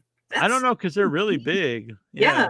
He wanted to get the D&D one because there's a giant 20-sided die, which is pretty sweet. Yeah. But it was you can hang them like lanterns, I guess. Yeah. I used to do shit like that in my teenage years. I ran out of room for posters. I put posters all over the ceiling. Poster. Some of them from Fangoria, the centerfold of Fangoria. And so I started hanging stuff from the ceiling. Interesting. Yeah, like I know when we were stuff and toys, cool figures, McFarlane toys. Yeah, it was cool. I should bring that back. Actually, I forgot about that. Yeah. I noticed. Well, we had like a meeting yesterday. I won't go into it, but so for people who watch both In Your Head, Without Your Head, during Without Your Head, I have this up, and then during the wrestling show, I actually have banners up here that I just pulled down. I have a few different ones, and during the thing, I noticed I didn't put them back up, so it was like the Hot Rod, Roddy Piper one down. I saw that yesterday when we were and House of Black. Yeah, but I have different ones. But anyway, it doesn't matter. But it was.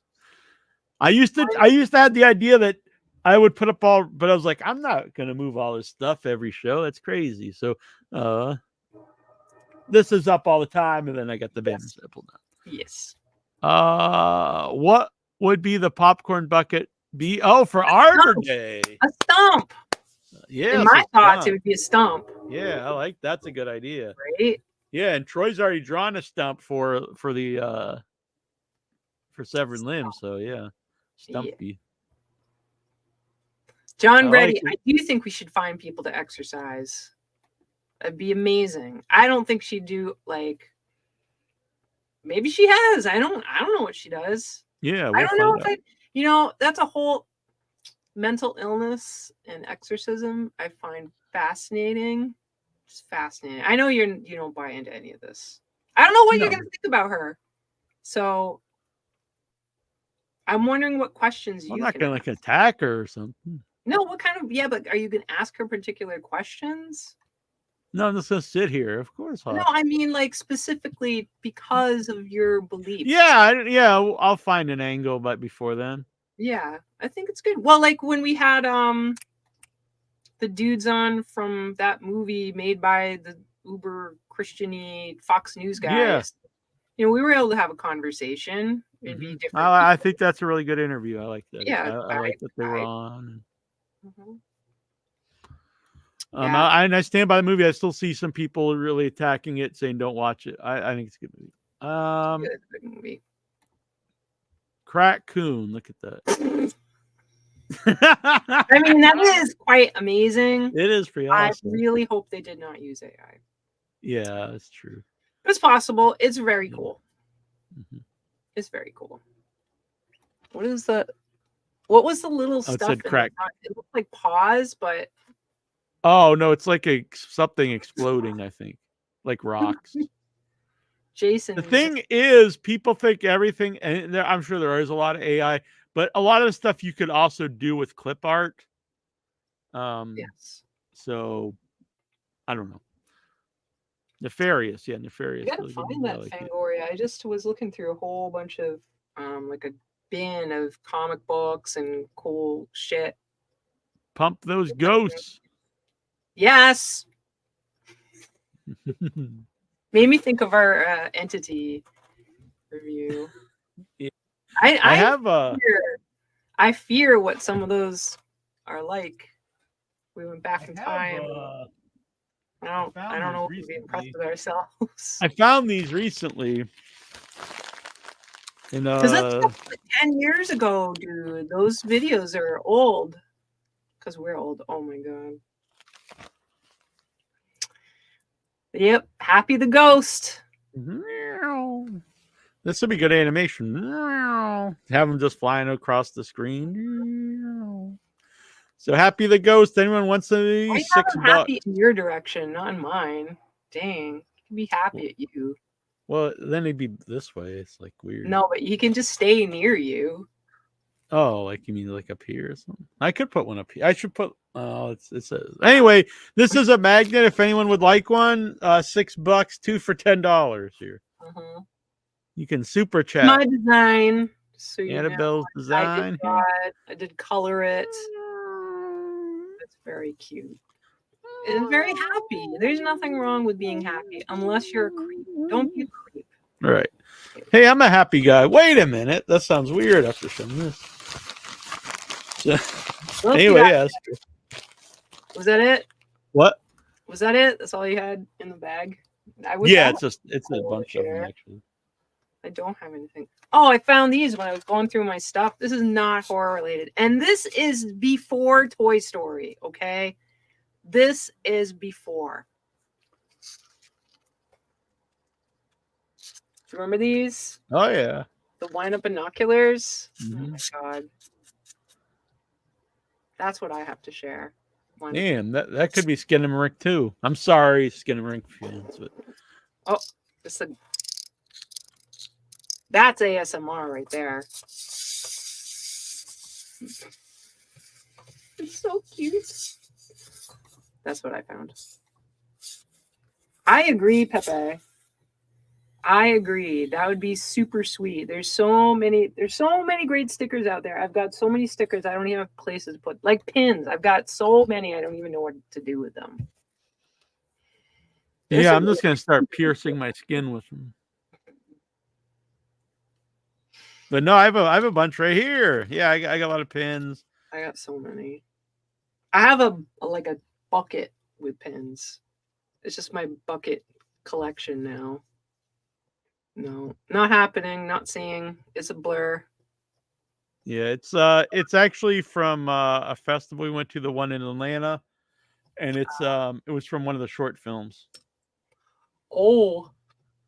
It was when it was a woman who would so it was like it was like I don't know if the zombies are the right term, but undead would come and she would help when when their skin would start to decay. Oh yeah.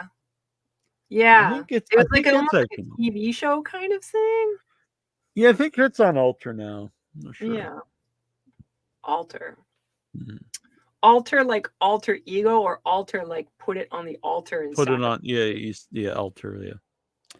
So it's a YouTube channel that it's like a home for short films. That's very cool. Very nice. Yeah. Well, what else is going on out there in the world? Well, she is that. Well, I see what John's trying to say. John's, if it's one to think about, she's of a secular mindset. Neil should be fine with her. I mean, I'm not gonna. I don't know. I don't like hate religious people, but it's not necessarily the religious aspect. I don't really believe in the people being possessed and stuff like that. Because you can be a non-denominational agnostic person, and agnostic still believes that there's things that maybe you don't know how to name it, or you choose to not name it, or whatever. So that's more me, I guess. Pepe says, I need to pimp my walker with a bunch of random literally stuff. What I was talking about. Literally. Then you brought up pins. Yeah. I think you're losing your mind. I think you're getting a little senile. When I wrecked, I lost my pin of the Joker that I had for 9 years. Oh wow. That's like. That's why I get scared of putting my pin, because I lost some of the cool ones. I lost the really. I only had it for a little while. I had it for a while, but I only wore it for a little while. This winter I was wearing a really cool Krampus pin, and then I lost it. And then if you put them on a jacket, you could glue them. You could like hot glue reinforce. Yeah, them. but I didn't want to just keep it there. I only wanted to have it there for the winter, the Krampus one.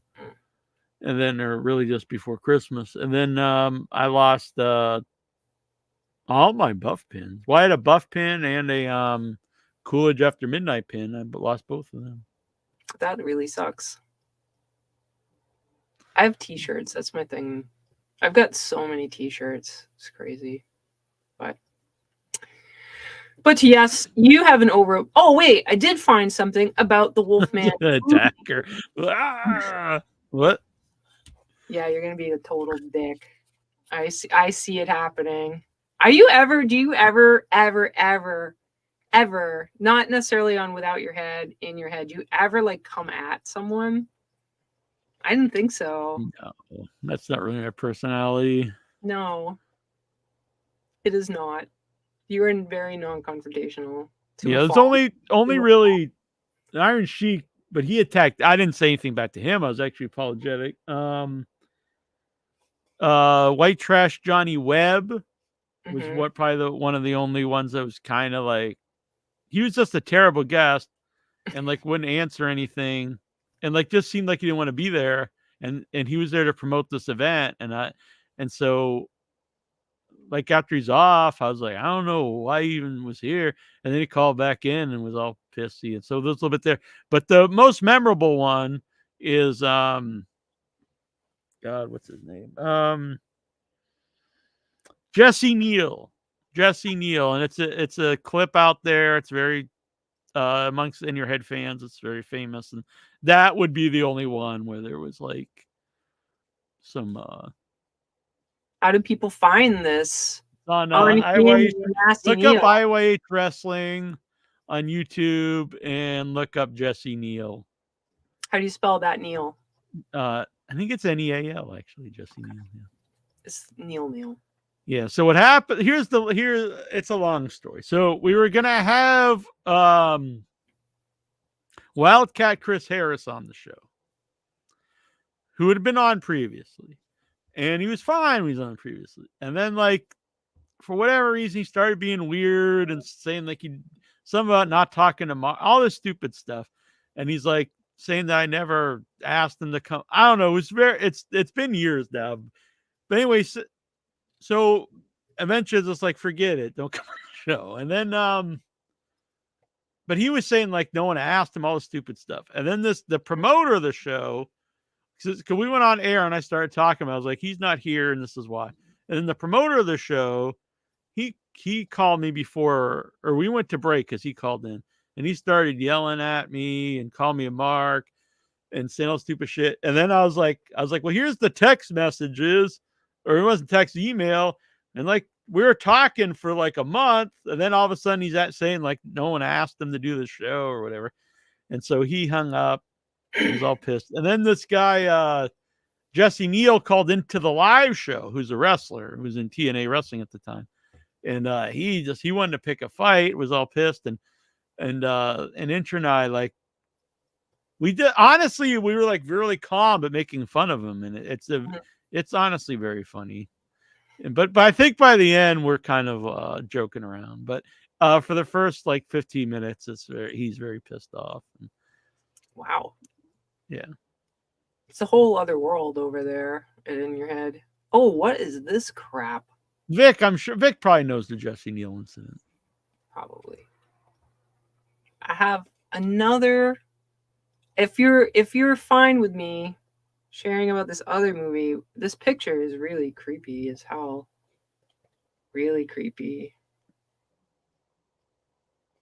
Yeah. It's from a movie. The article is written yet again by John Squires, who refuses to be my friend on Facebook. But check it out. Damn, this is creepy. Right? And it's another Exorcist movie. Which, interestingly, I don't think I ever Russell fought Crowe with is him. in. It is not the Pope's Exorcist. It is The Exorcism. Yeah, and it's got the same guy from it. It's very weird. Isn't that so creepy? It is very creepy. I like it. Oh, God. It's frightening. And it's not a sequel to the Pope's Exorcist. It does not appear to be. So that's Russell just his new Crowe, thing. Russell Crowe just can play Exorcist. I guess, is starring in a brand new meta-possession horror entitled The Exorcism and Vertical has unleashed the official trailer this afternoon, which I would love to be able to watch and show, but that can't happen. So seek it out. Vertical has picked up the North American rights to The Exorcism, which they'll be bringing to theaters on June 7th. That's pretty soon. Shudder is also on board to bring the film home later this year. Joshua John Miller, who wrote 2015's The Final Girls, also starred in films including Near Dark and You Thought Your Parents Were Weird, directed The Exorcism. Joshua John Miller also wrote the script with M.A. Fortin from The Final Girls. This one is personal for Miller, as his late father was the star of the best possession movie ever made. Interesting. Miller said in a statement this week, the origins of the film stem from my childhood spent watching my father, Jason Miller, playing the doomed Father Karras, flinging himself out a window at the climax of The Exorcist. That's pretty wild. If that wasn't haunting enough on its own, my dad never shied away from telling me stories of just how cursed the movie was, the mysterious fires that plagued the production, the strange deaths, the lifelong injuries, the list went on and on. The lore of any cursed film has captivated me ever since. With The Exorcism, we wanted to update the possession movie formula. Heroic man rescues woman from forces. She's too weak and simple to battle herself.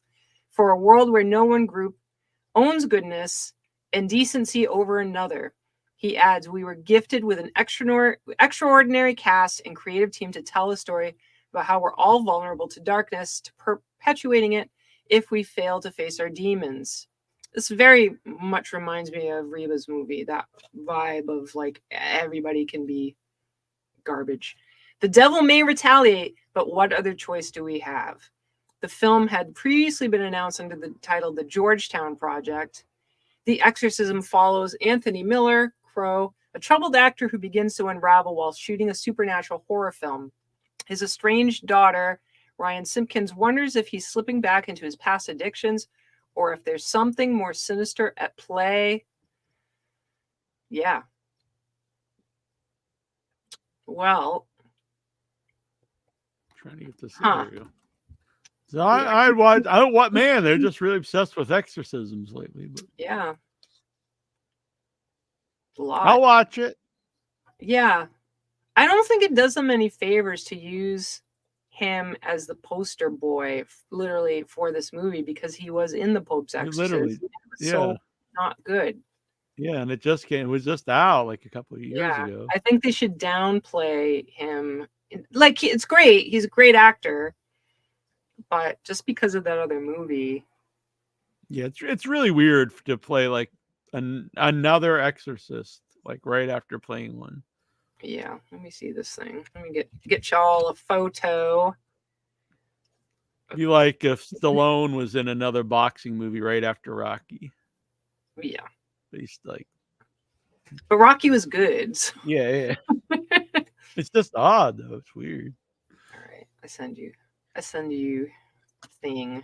What is this? Send me it. Do it. I do eat. Lee It's Winnell. It is sent. Man, he kind of even looks like the same guy. I mean, he's a priest, so yeah. What else are what you can gonna you do? But right, it is. She could, I don't know, maybe shave or I don't know. It looks like just the same guy. He's a priest. What do you do? Get like a mohawk. I'm on the poster. That's what you do, in my opinion. But I am not a professional. I'm just a mere lame. Maybe that movie did really well. And like we gotta get Russell Crowe in more Exorcist movies. Pepe fell asleep watching it and just gave up. I thought it was really terrible. I have seen people like this. So I don't know.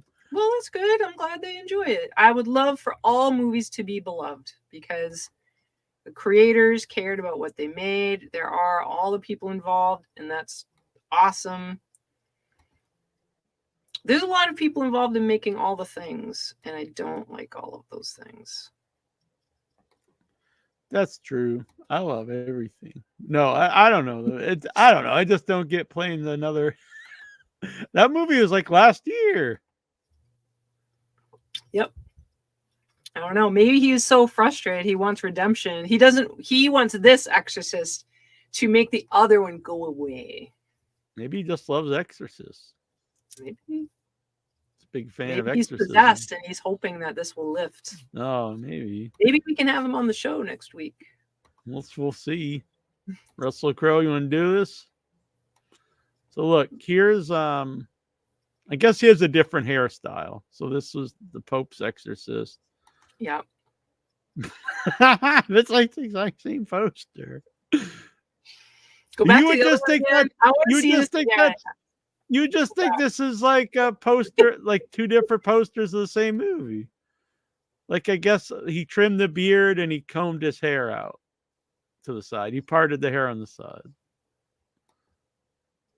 You were just like, oh, this is the same colors. It's like all the same. This is the alternate version of the same movie.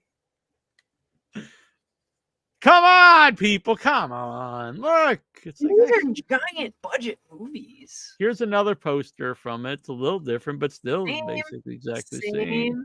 Same. Like, change the color. It doesn't have to be red. It could be blue. It could be purple. Yeah, just black and white, blue, purple. Yeah. Look, these are all the same. Even that, I really don't like the Pope's Exorcist one because there's like a glow to the crucifix that's kind of red. Oh, it's like a weird, like ting ting, like gleaming off of. Boom. He's like, trim the beard. Trim the beard. New movie. Best of luck to Russell Crowe and all of the people involved. We'll see it. Yeah, yeah. And we could love it. Maybe Exorcist would be my 13. I mean, the article sells it because the guy who's the son of this actor who came home telling all these scary stories of things that happened. Like the people did, like fires happened, people died. Those things did happen. And you can say that's all coincidence and that's fine, but it did happen. And as a child, I'm sure hearing those stories is clearly, as he said, it was very influential. So I will look forward to it because I cannot see. I would be sad for him if it doesn't come through. So I hope it does. That's that. That's what I got to say about that. Yeah, the Pope's Exorcist. Pope's Exorcist. The Pope. No hope with the Pope.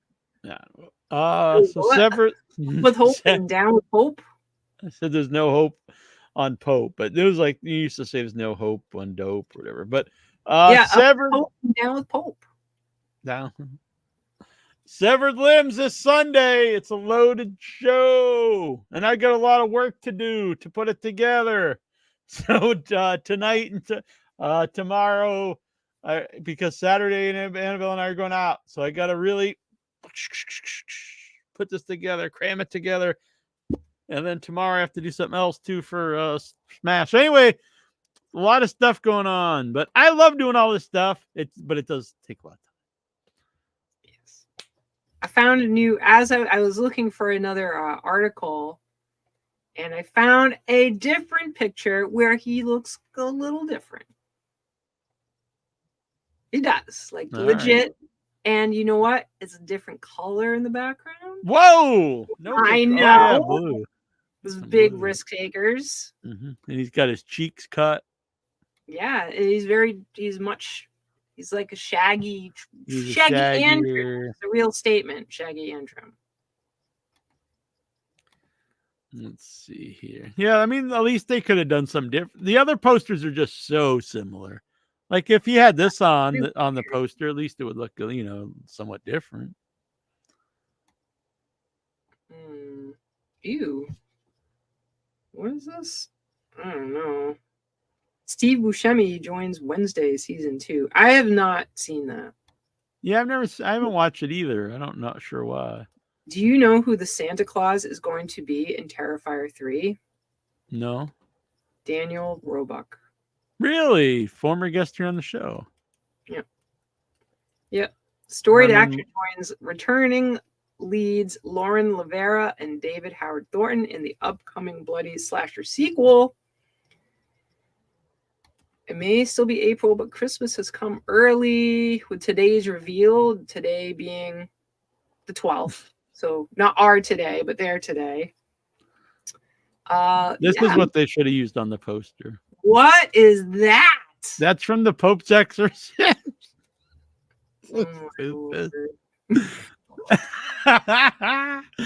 like it is. Yeah.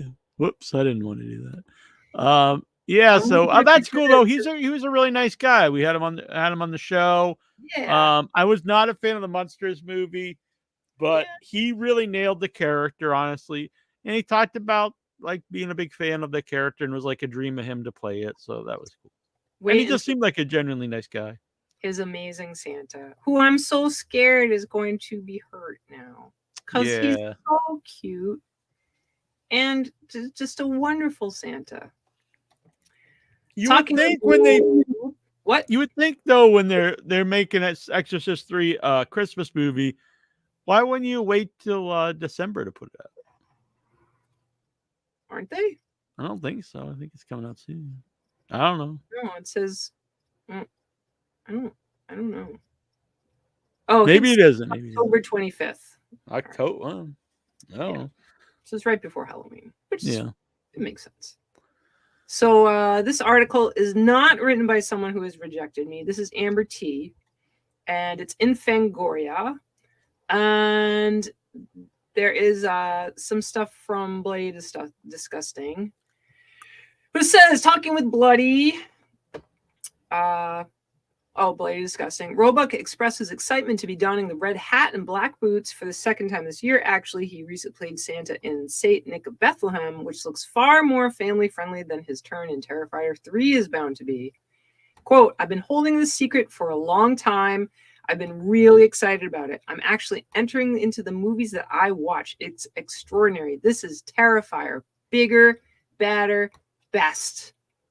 Given that Terrifier 2 racked up a huge $15 million at the box office against its budget of $250,000, and that Terrifier 3 is confirmed to have a much bigger budget, we can be almost certain that Roebuck isn't exaggerating here. Better start being good, boys and girls, because Roebuck is probably one Santa you won't want to mess with. We'll have more Terrifier 3 news for you, and when we get it.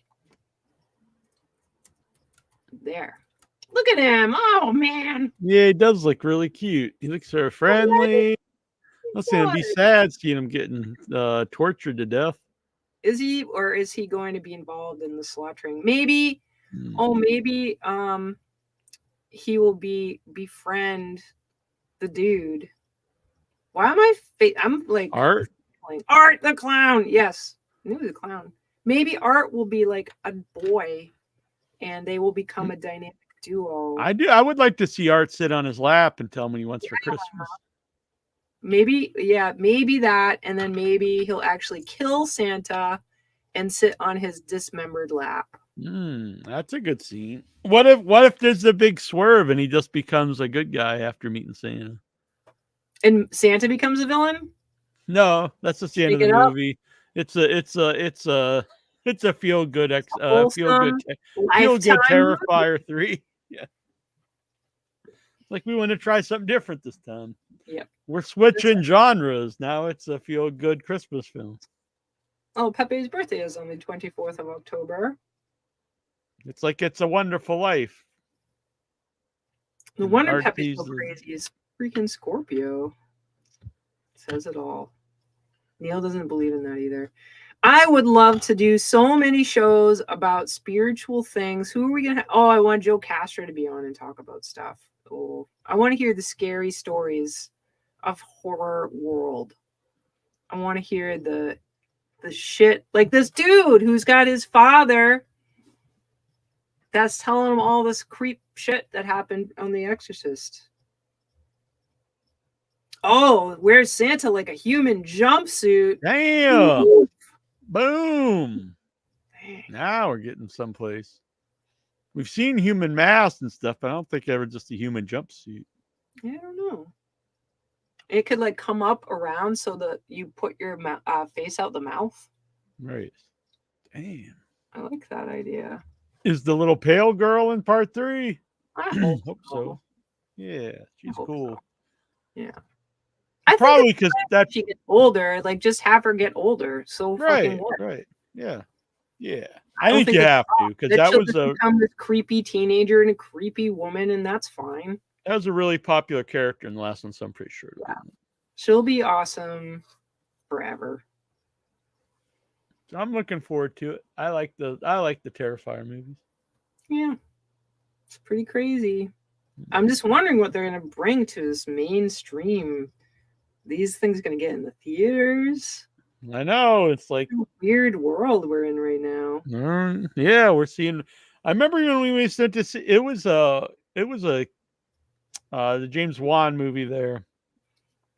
What was it? It was the first dinner movie we did when we started doing them again, and the woman had like the twin on the back of her head. Oh, that was so great. Yeah, and it was like I remember thinking that like this is a really weird movie for like a mainstream film, and since then there's been a lot either graphic stuff and weirder stuff than you expected, and I think it's if people go and see this stuff, they're like, oh, I guess people might actually pay to see this stuff. So.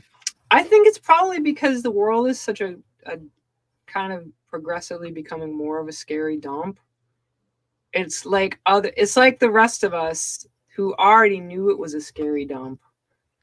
And so we watched horror to kind of like deal with our existential depression. And now the rest of the world is catching up.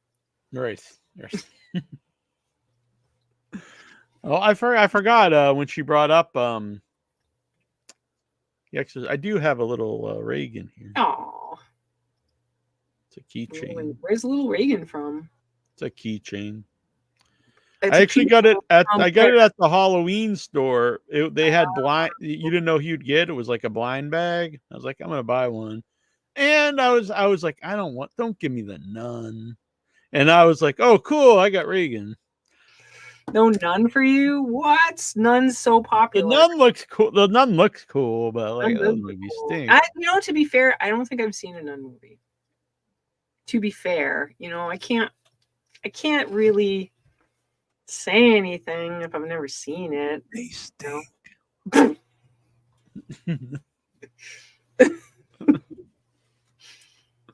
I'm sure there's fans out there love them, but in my opinion, they stink. I don't think I can stay in frame when I'm. Oh, I just hit myself on the. Does this actually sound louder if I'm closer? Can you hear me? I can hear you.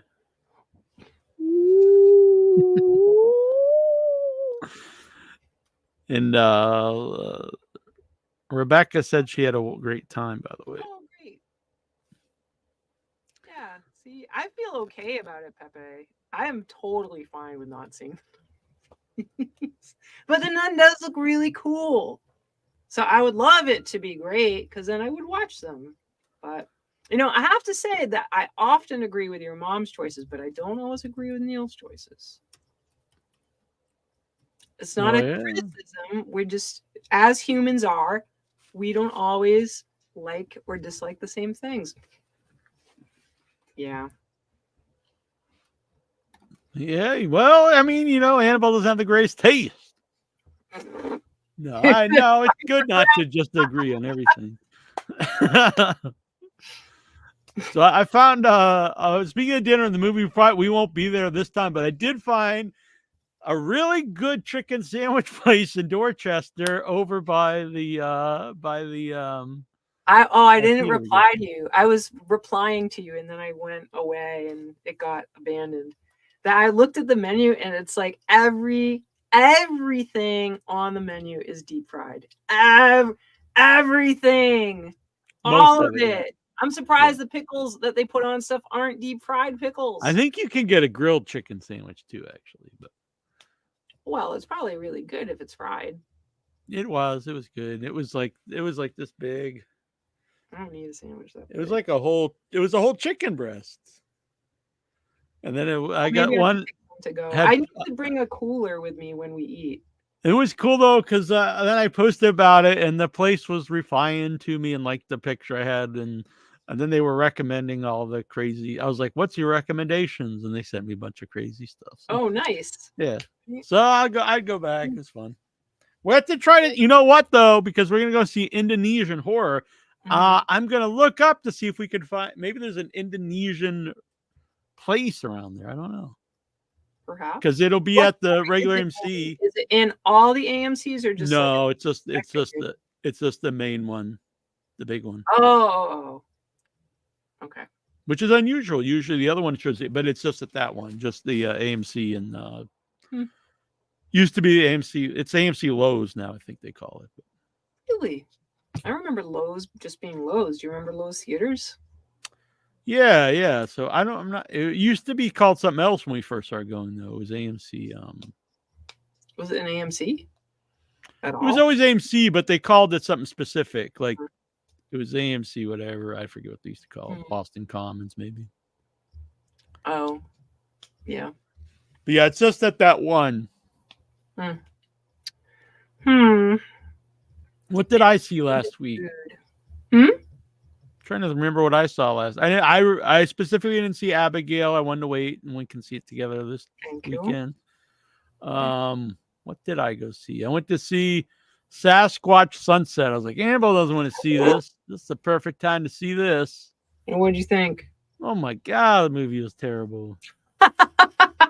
Our Todd Yeager absolutely loved it. Well, I think it's his favorite movie of the year. But he also said it's like a stoner movie. Maybe you got to be like stoned out of your mind. Like there's no dialogue. It's just super gross though. It's all like just pooping and pissing and what? And just all nasty stuff and all body functions. Yeah. And then like partway through, like then all of a sudden it's like, now we're going to be watership down with, Sasquatch. But at this point, it's like, I don't care about any of this stuff. I can't get invested in the Sasquatch now when they're all just gross and nasty and stupid. So that was that. I'll say this, you get your money's worth because it was 89 minutes, but it felt like 240 minutes. So not to trash it, but man, I was not a fan of that movie. I forget the first movie I saw. It was some action movie. It was all right, whatever.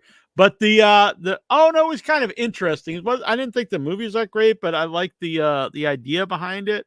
It was it's not the League, it's the Ministry of Ungentlemanly Warfare or something.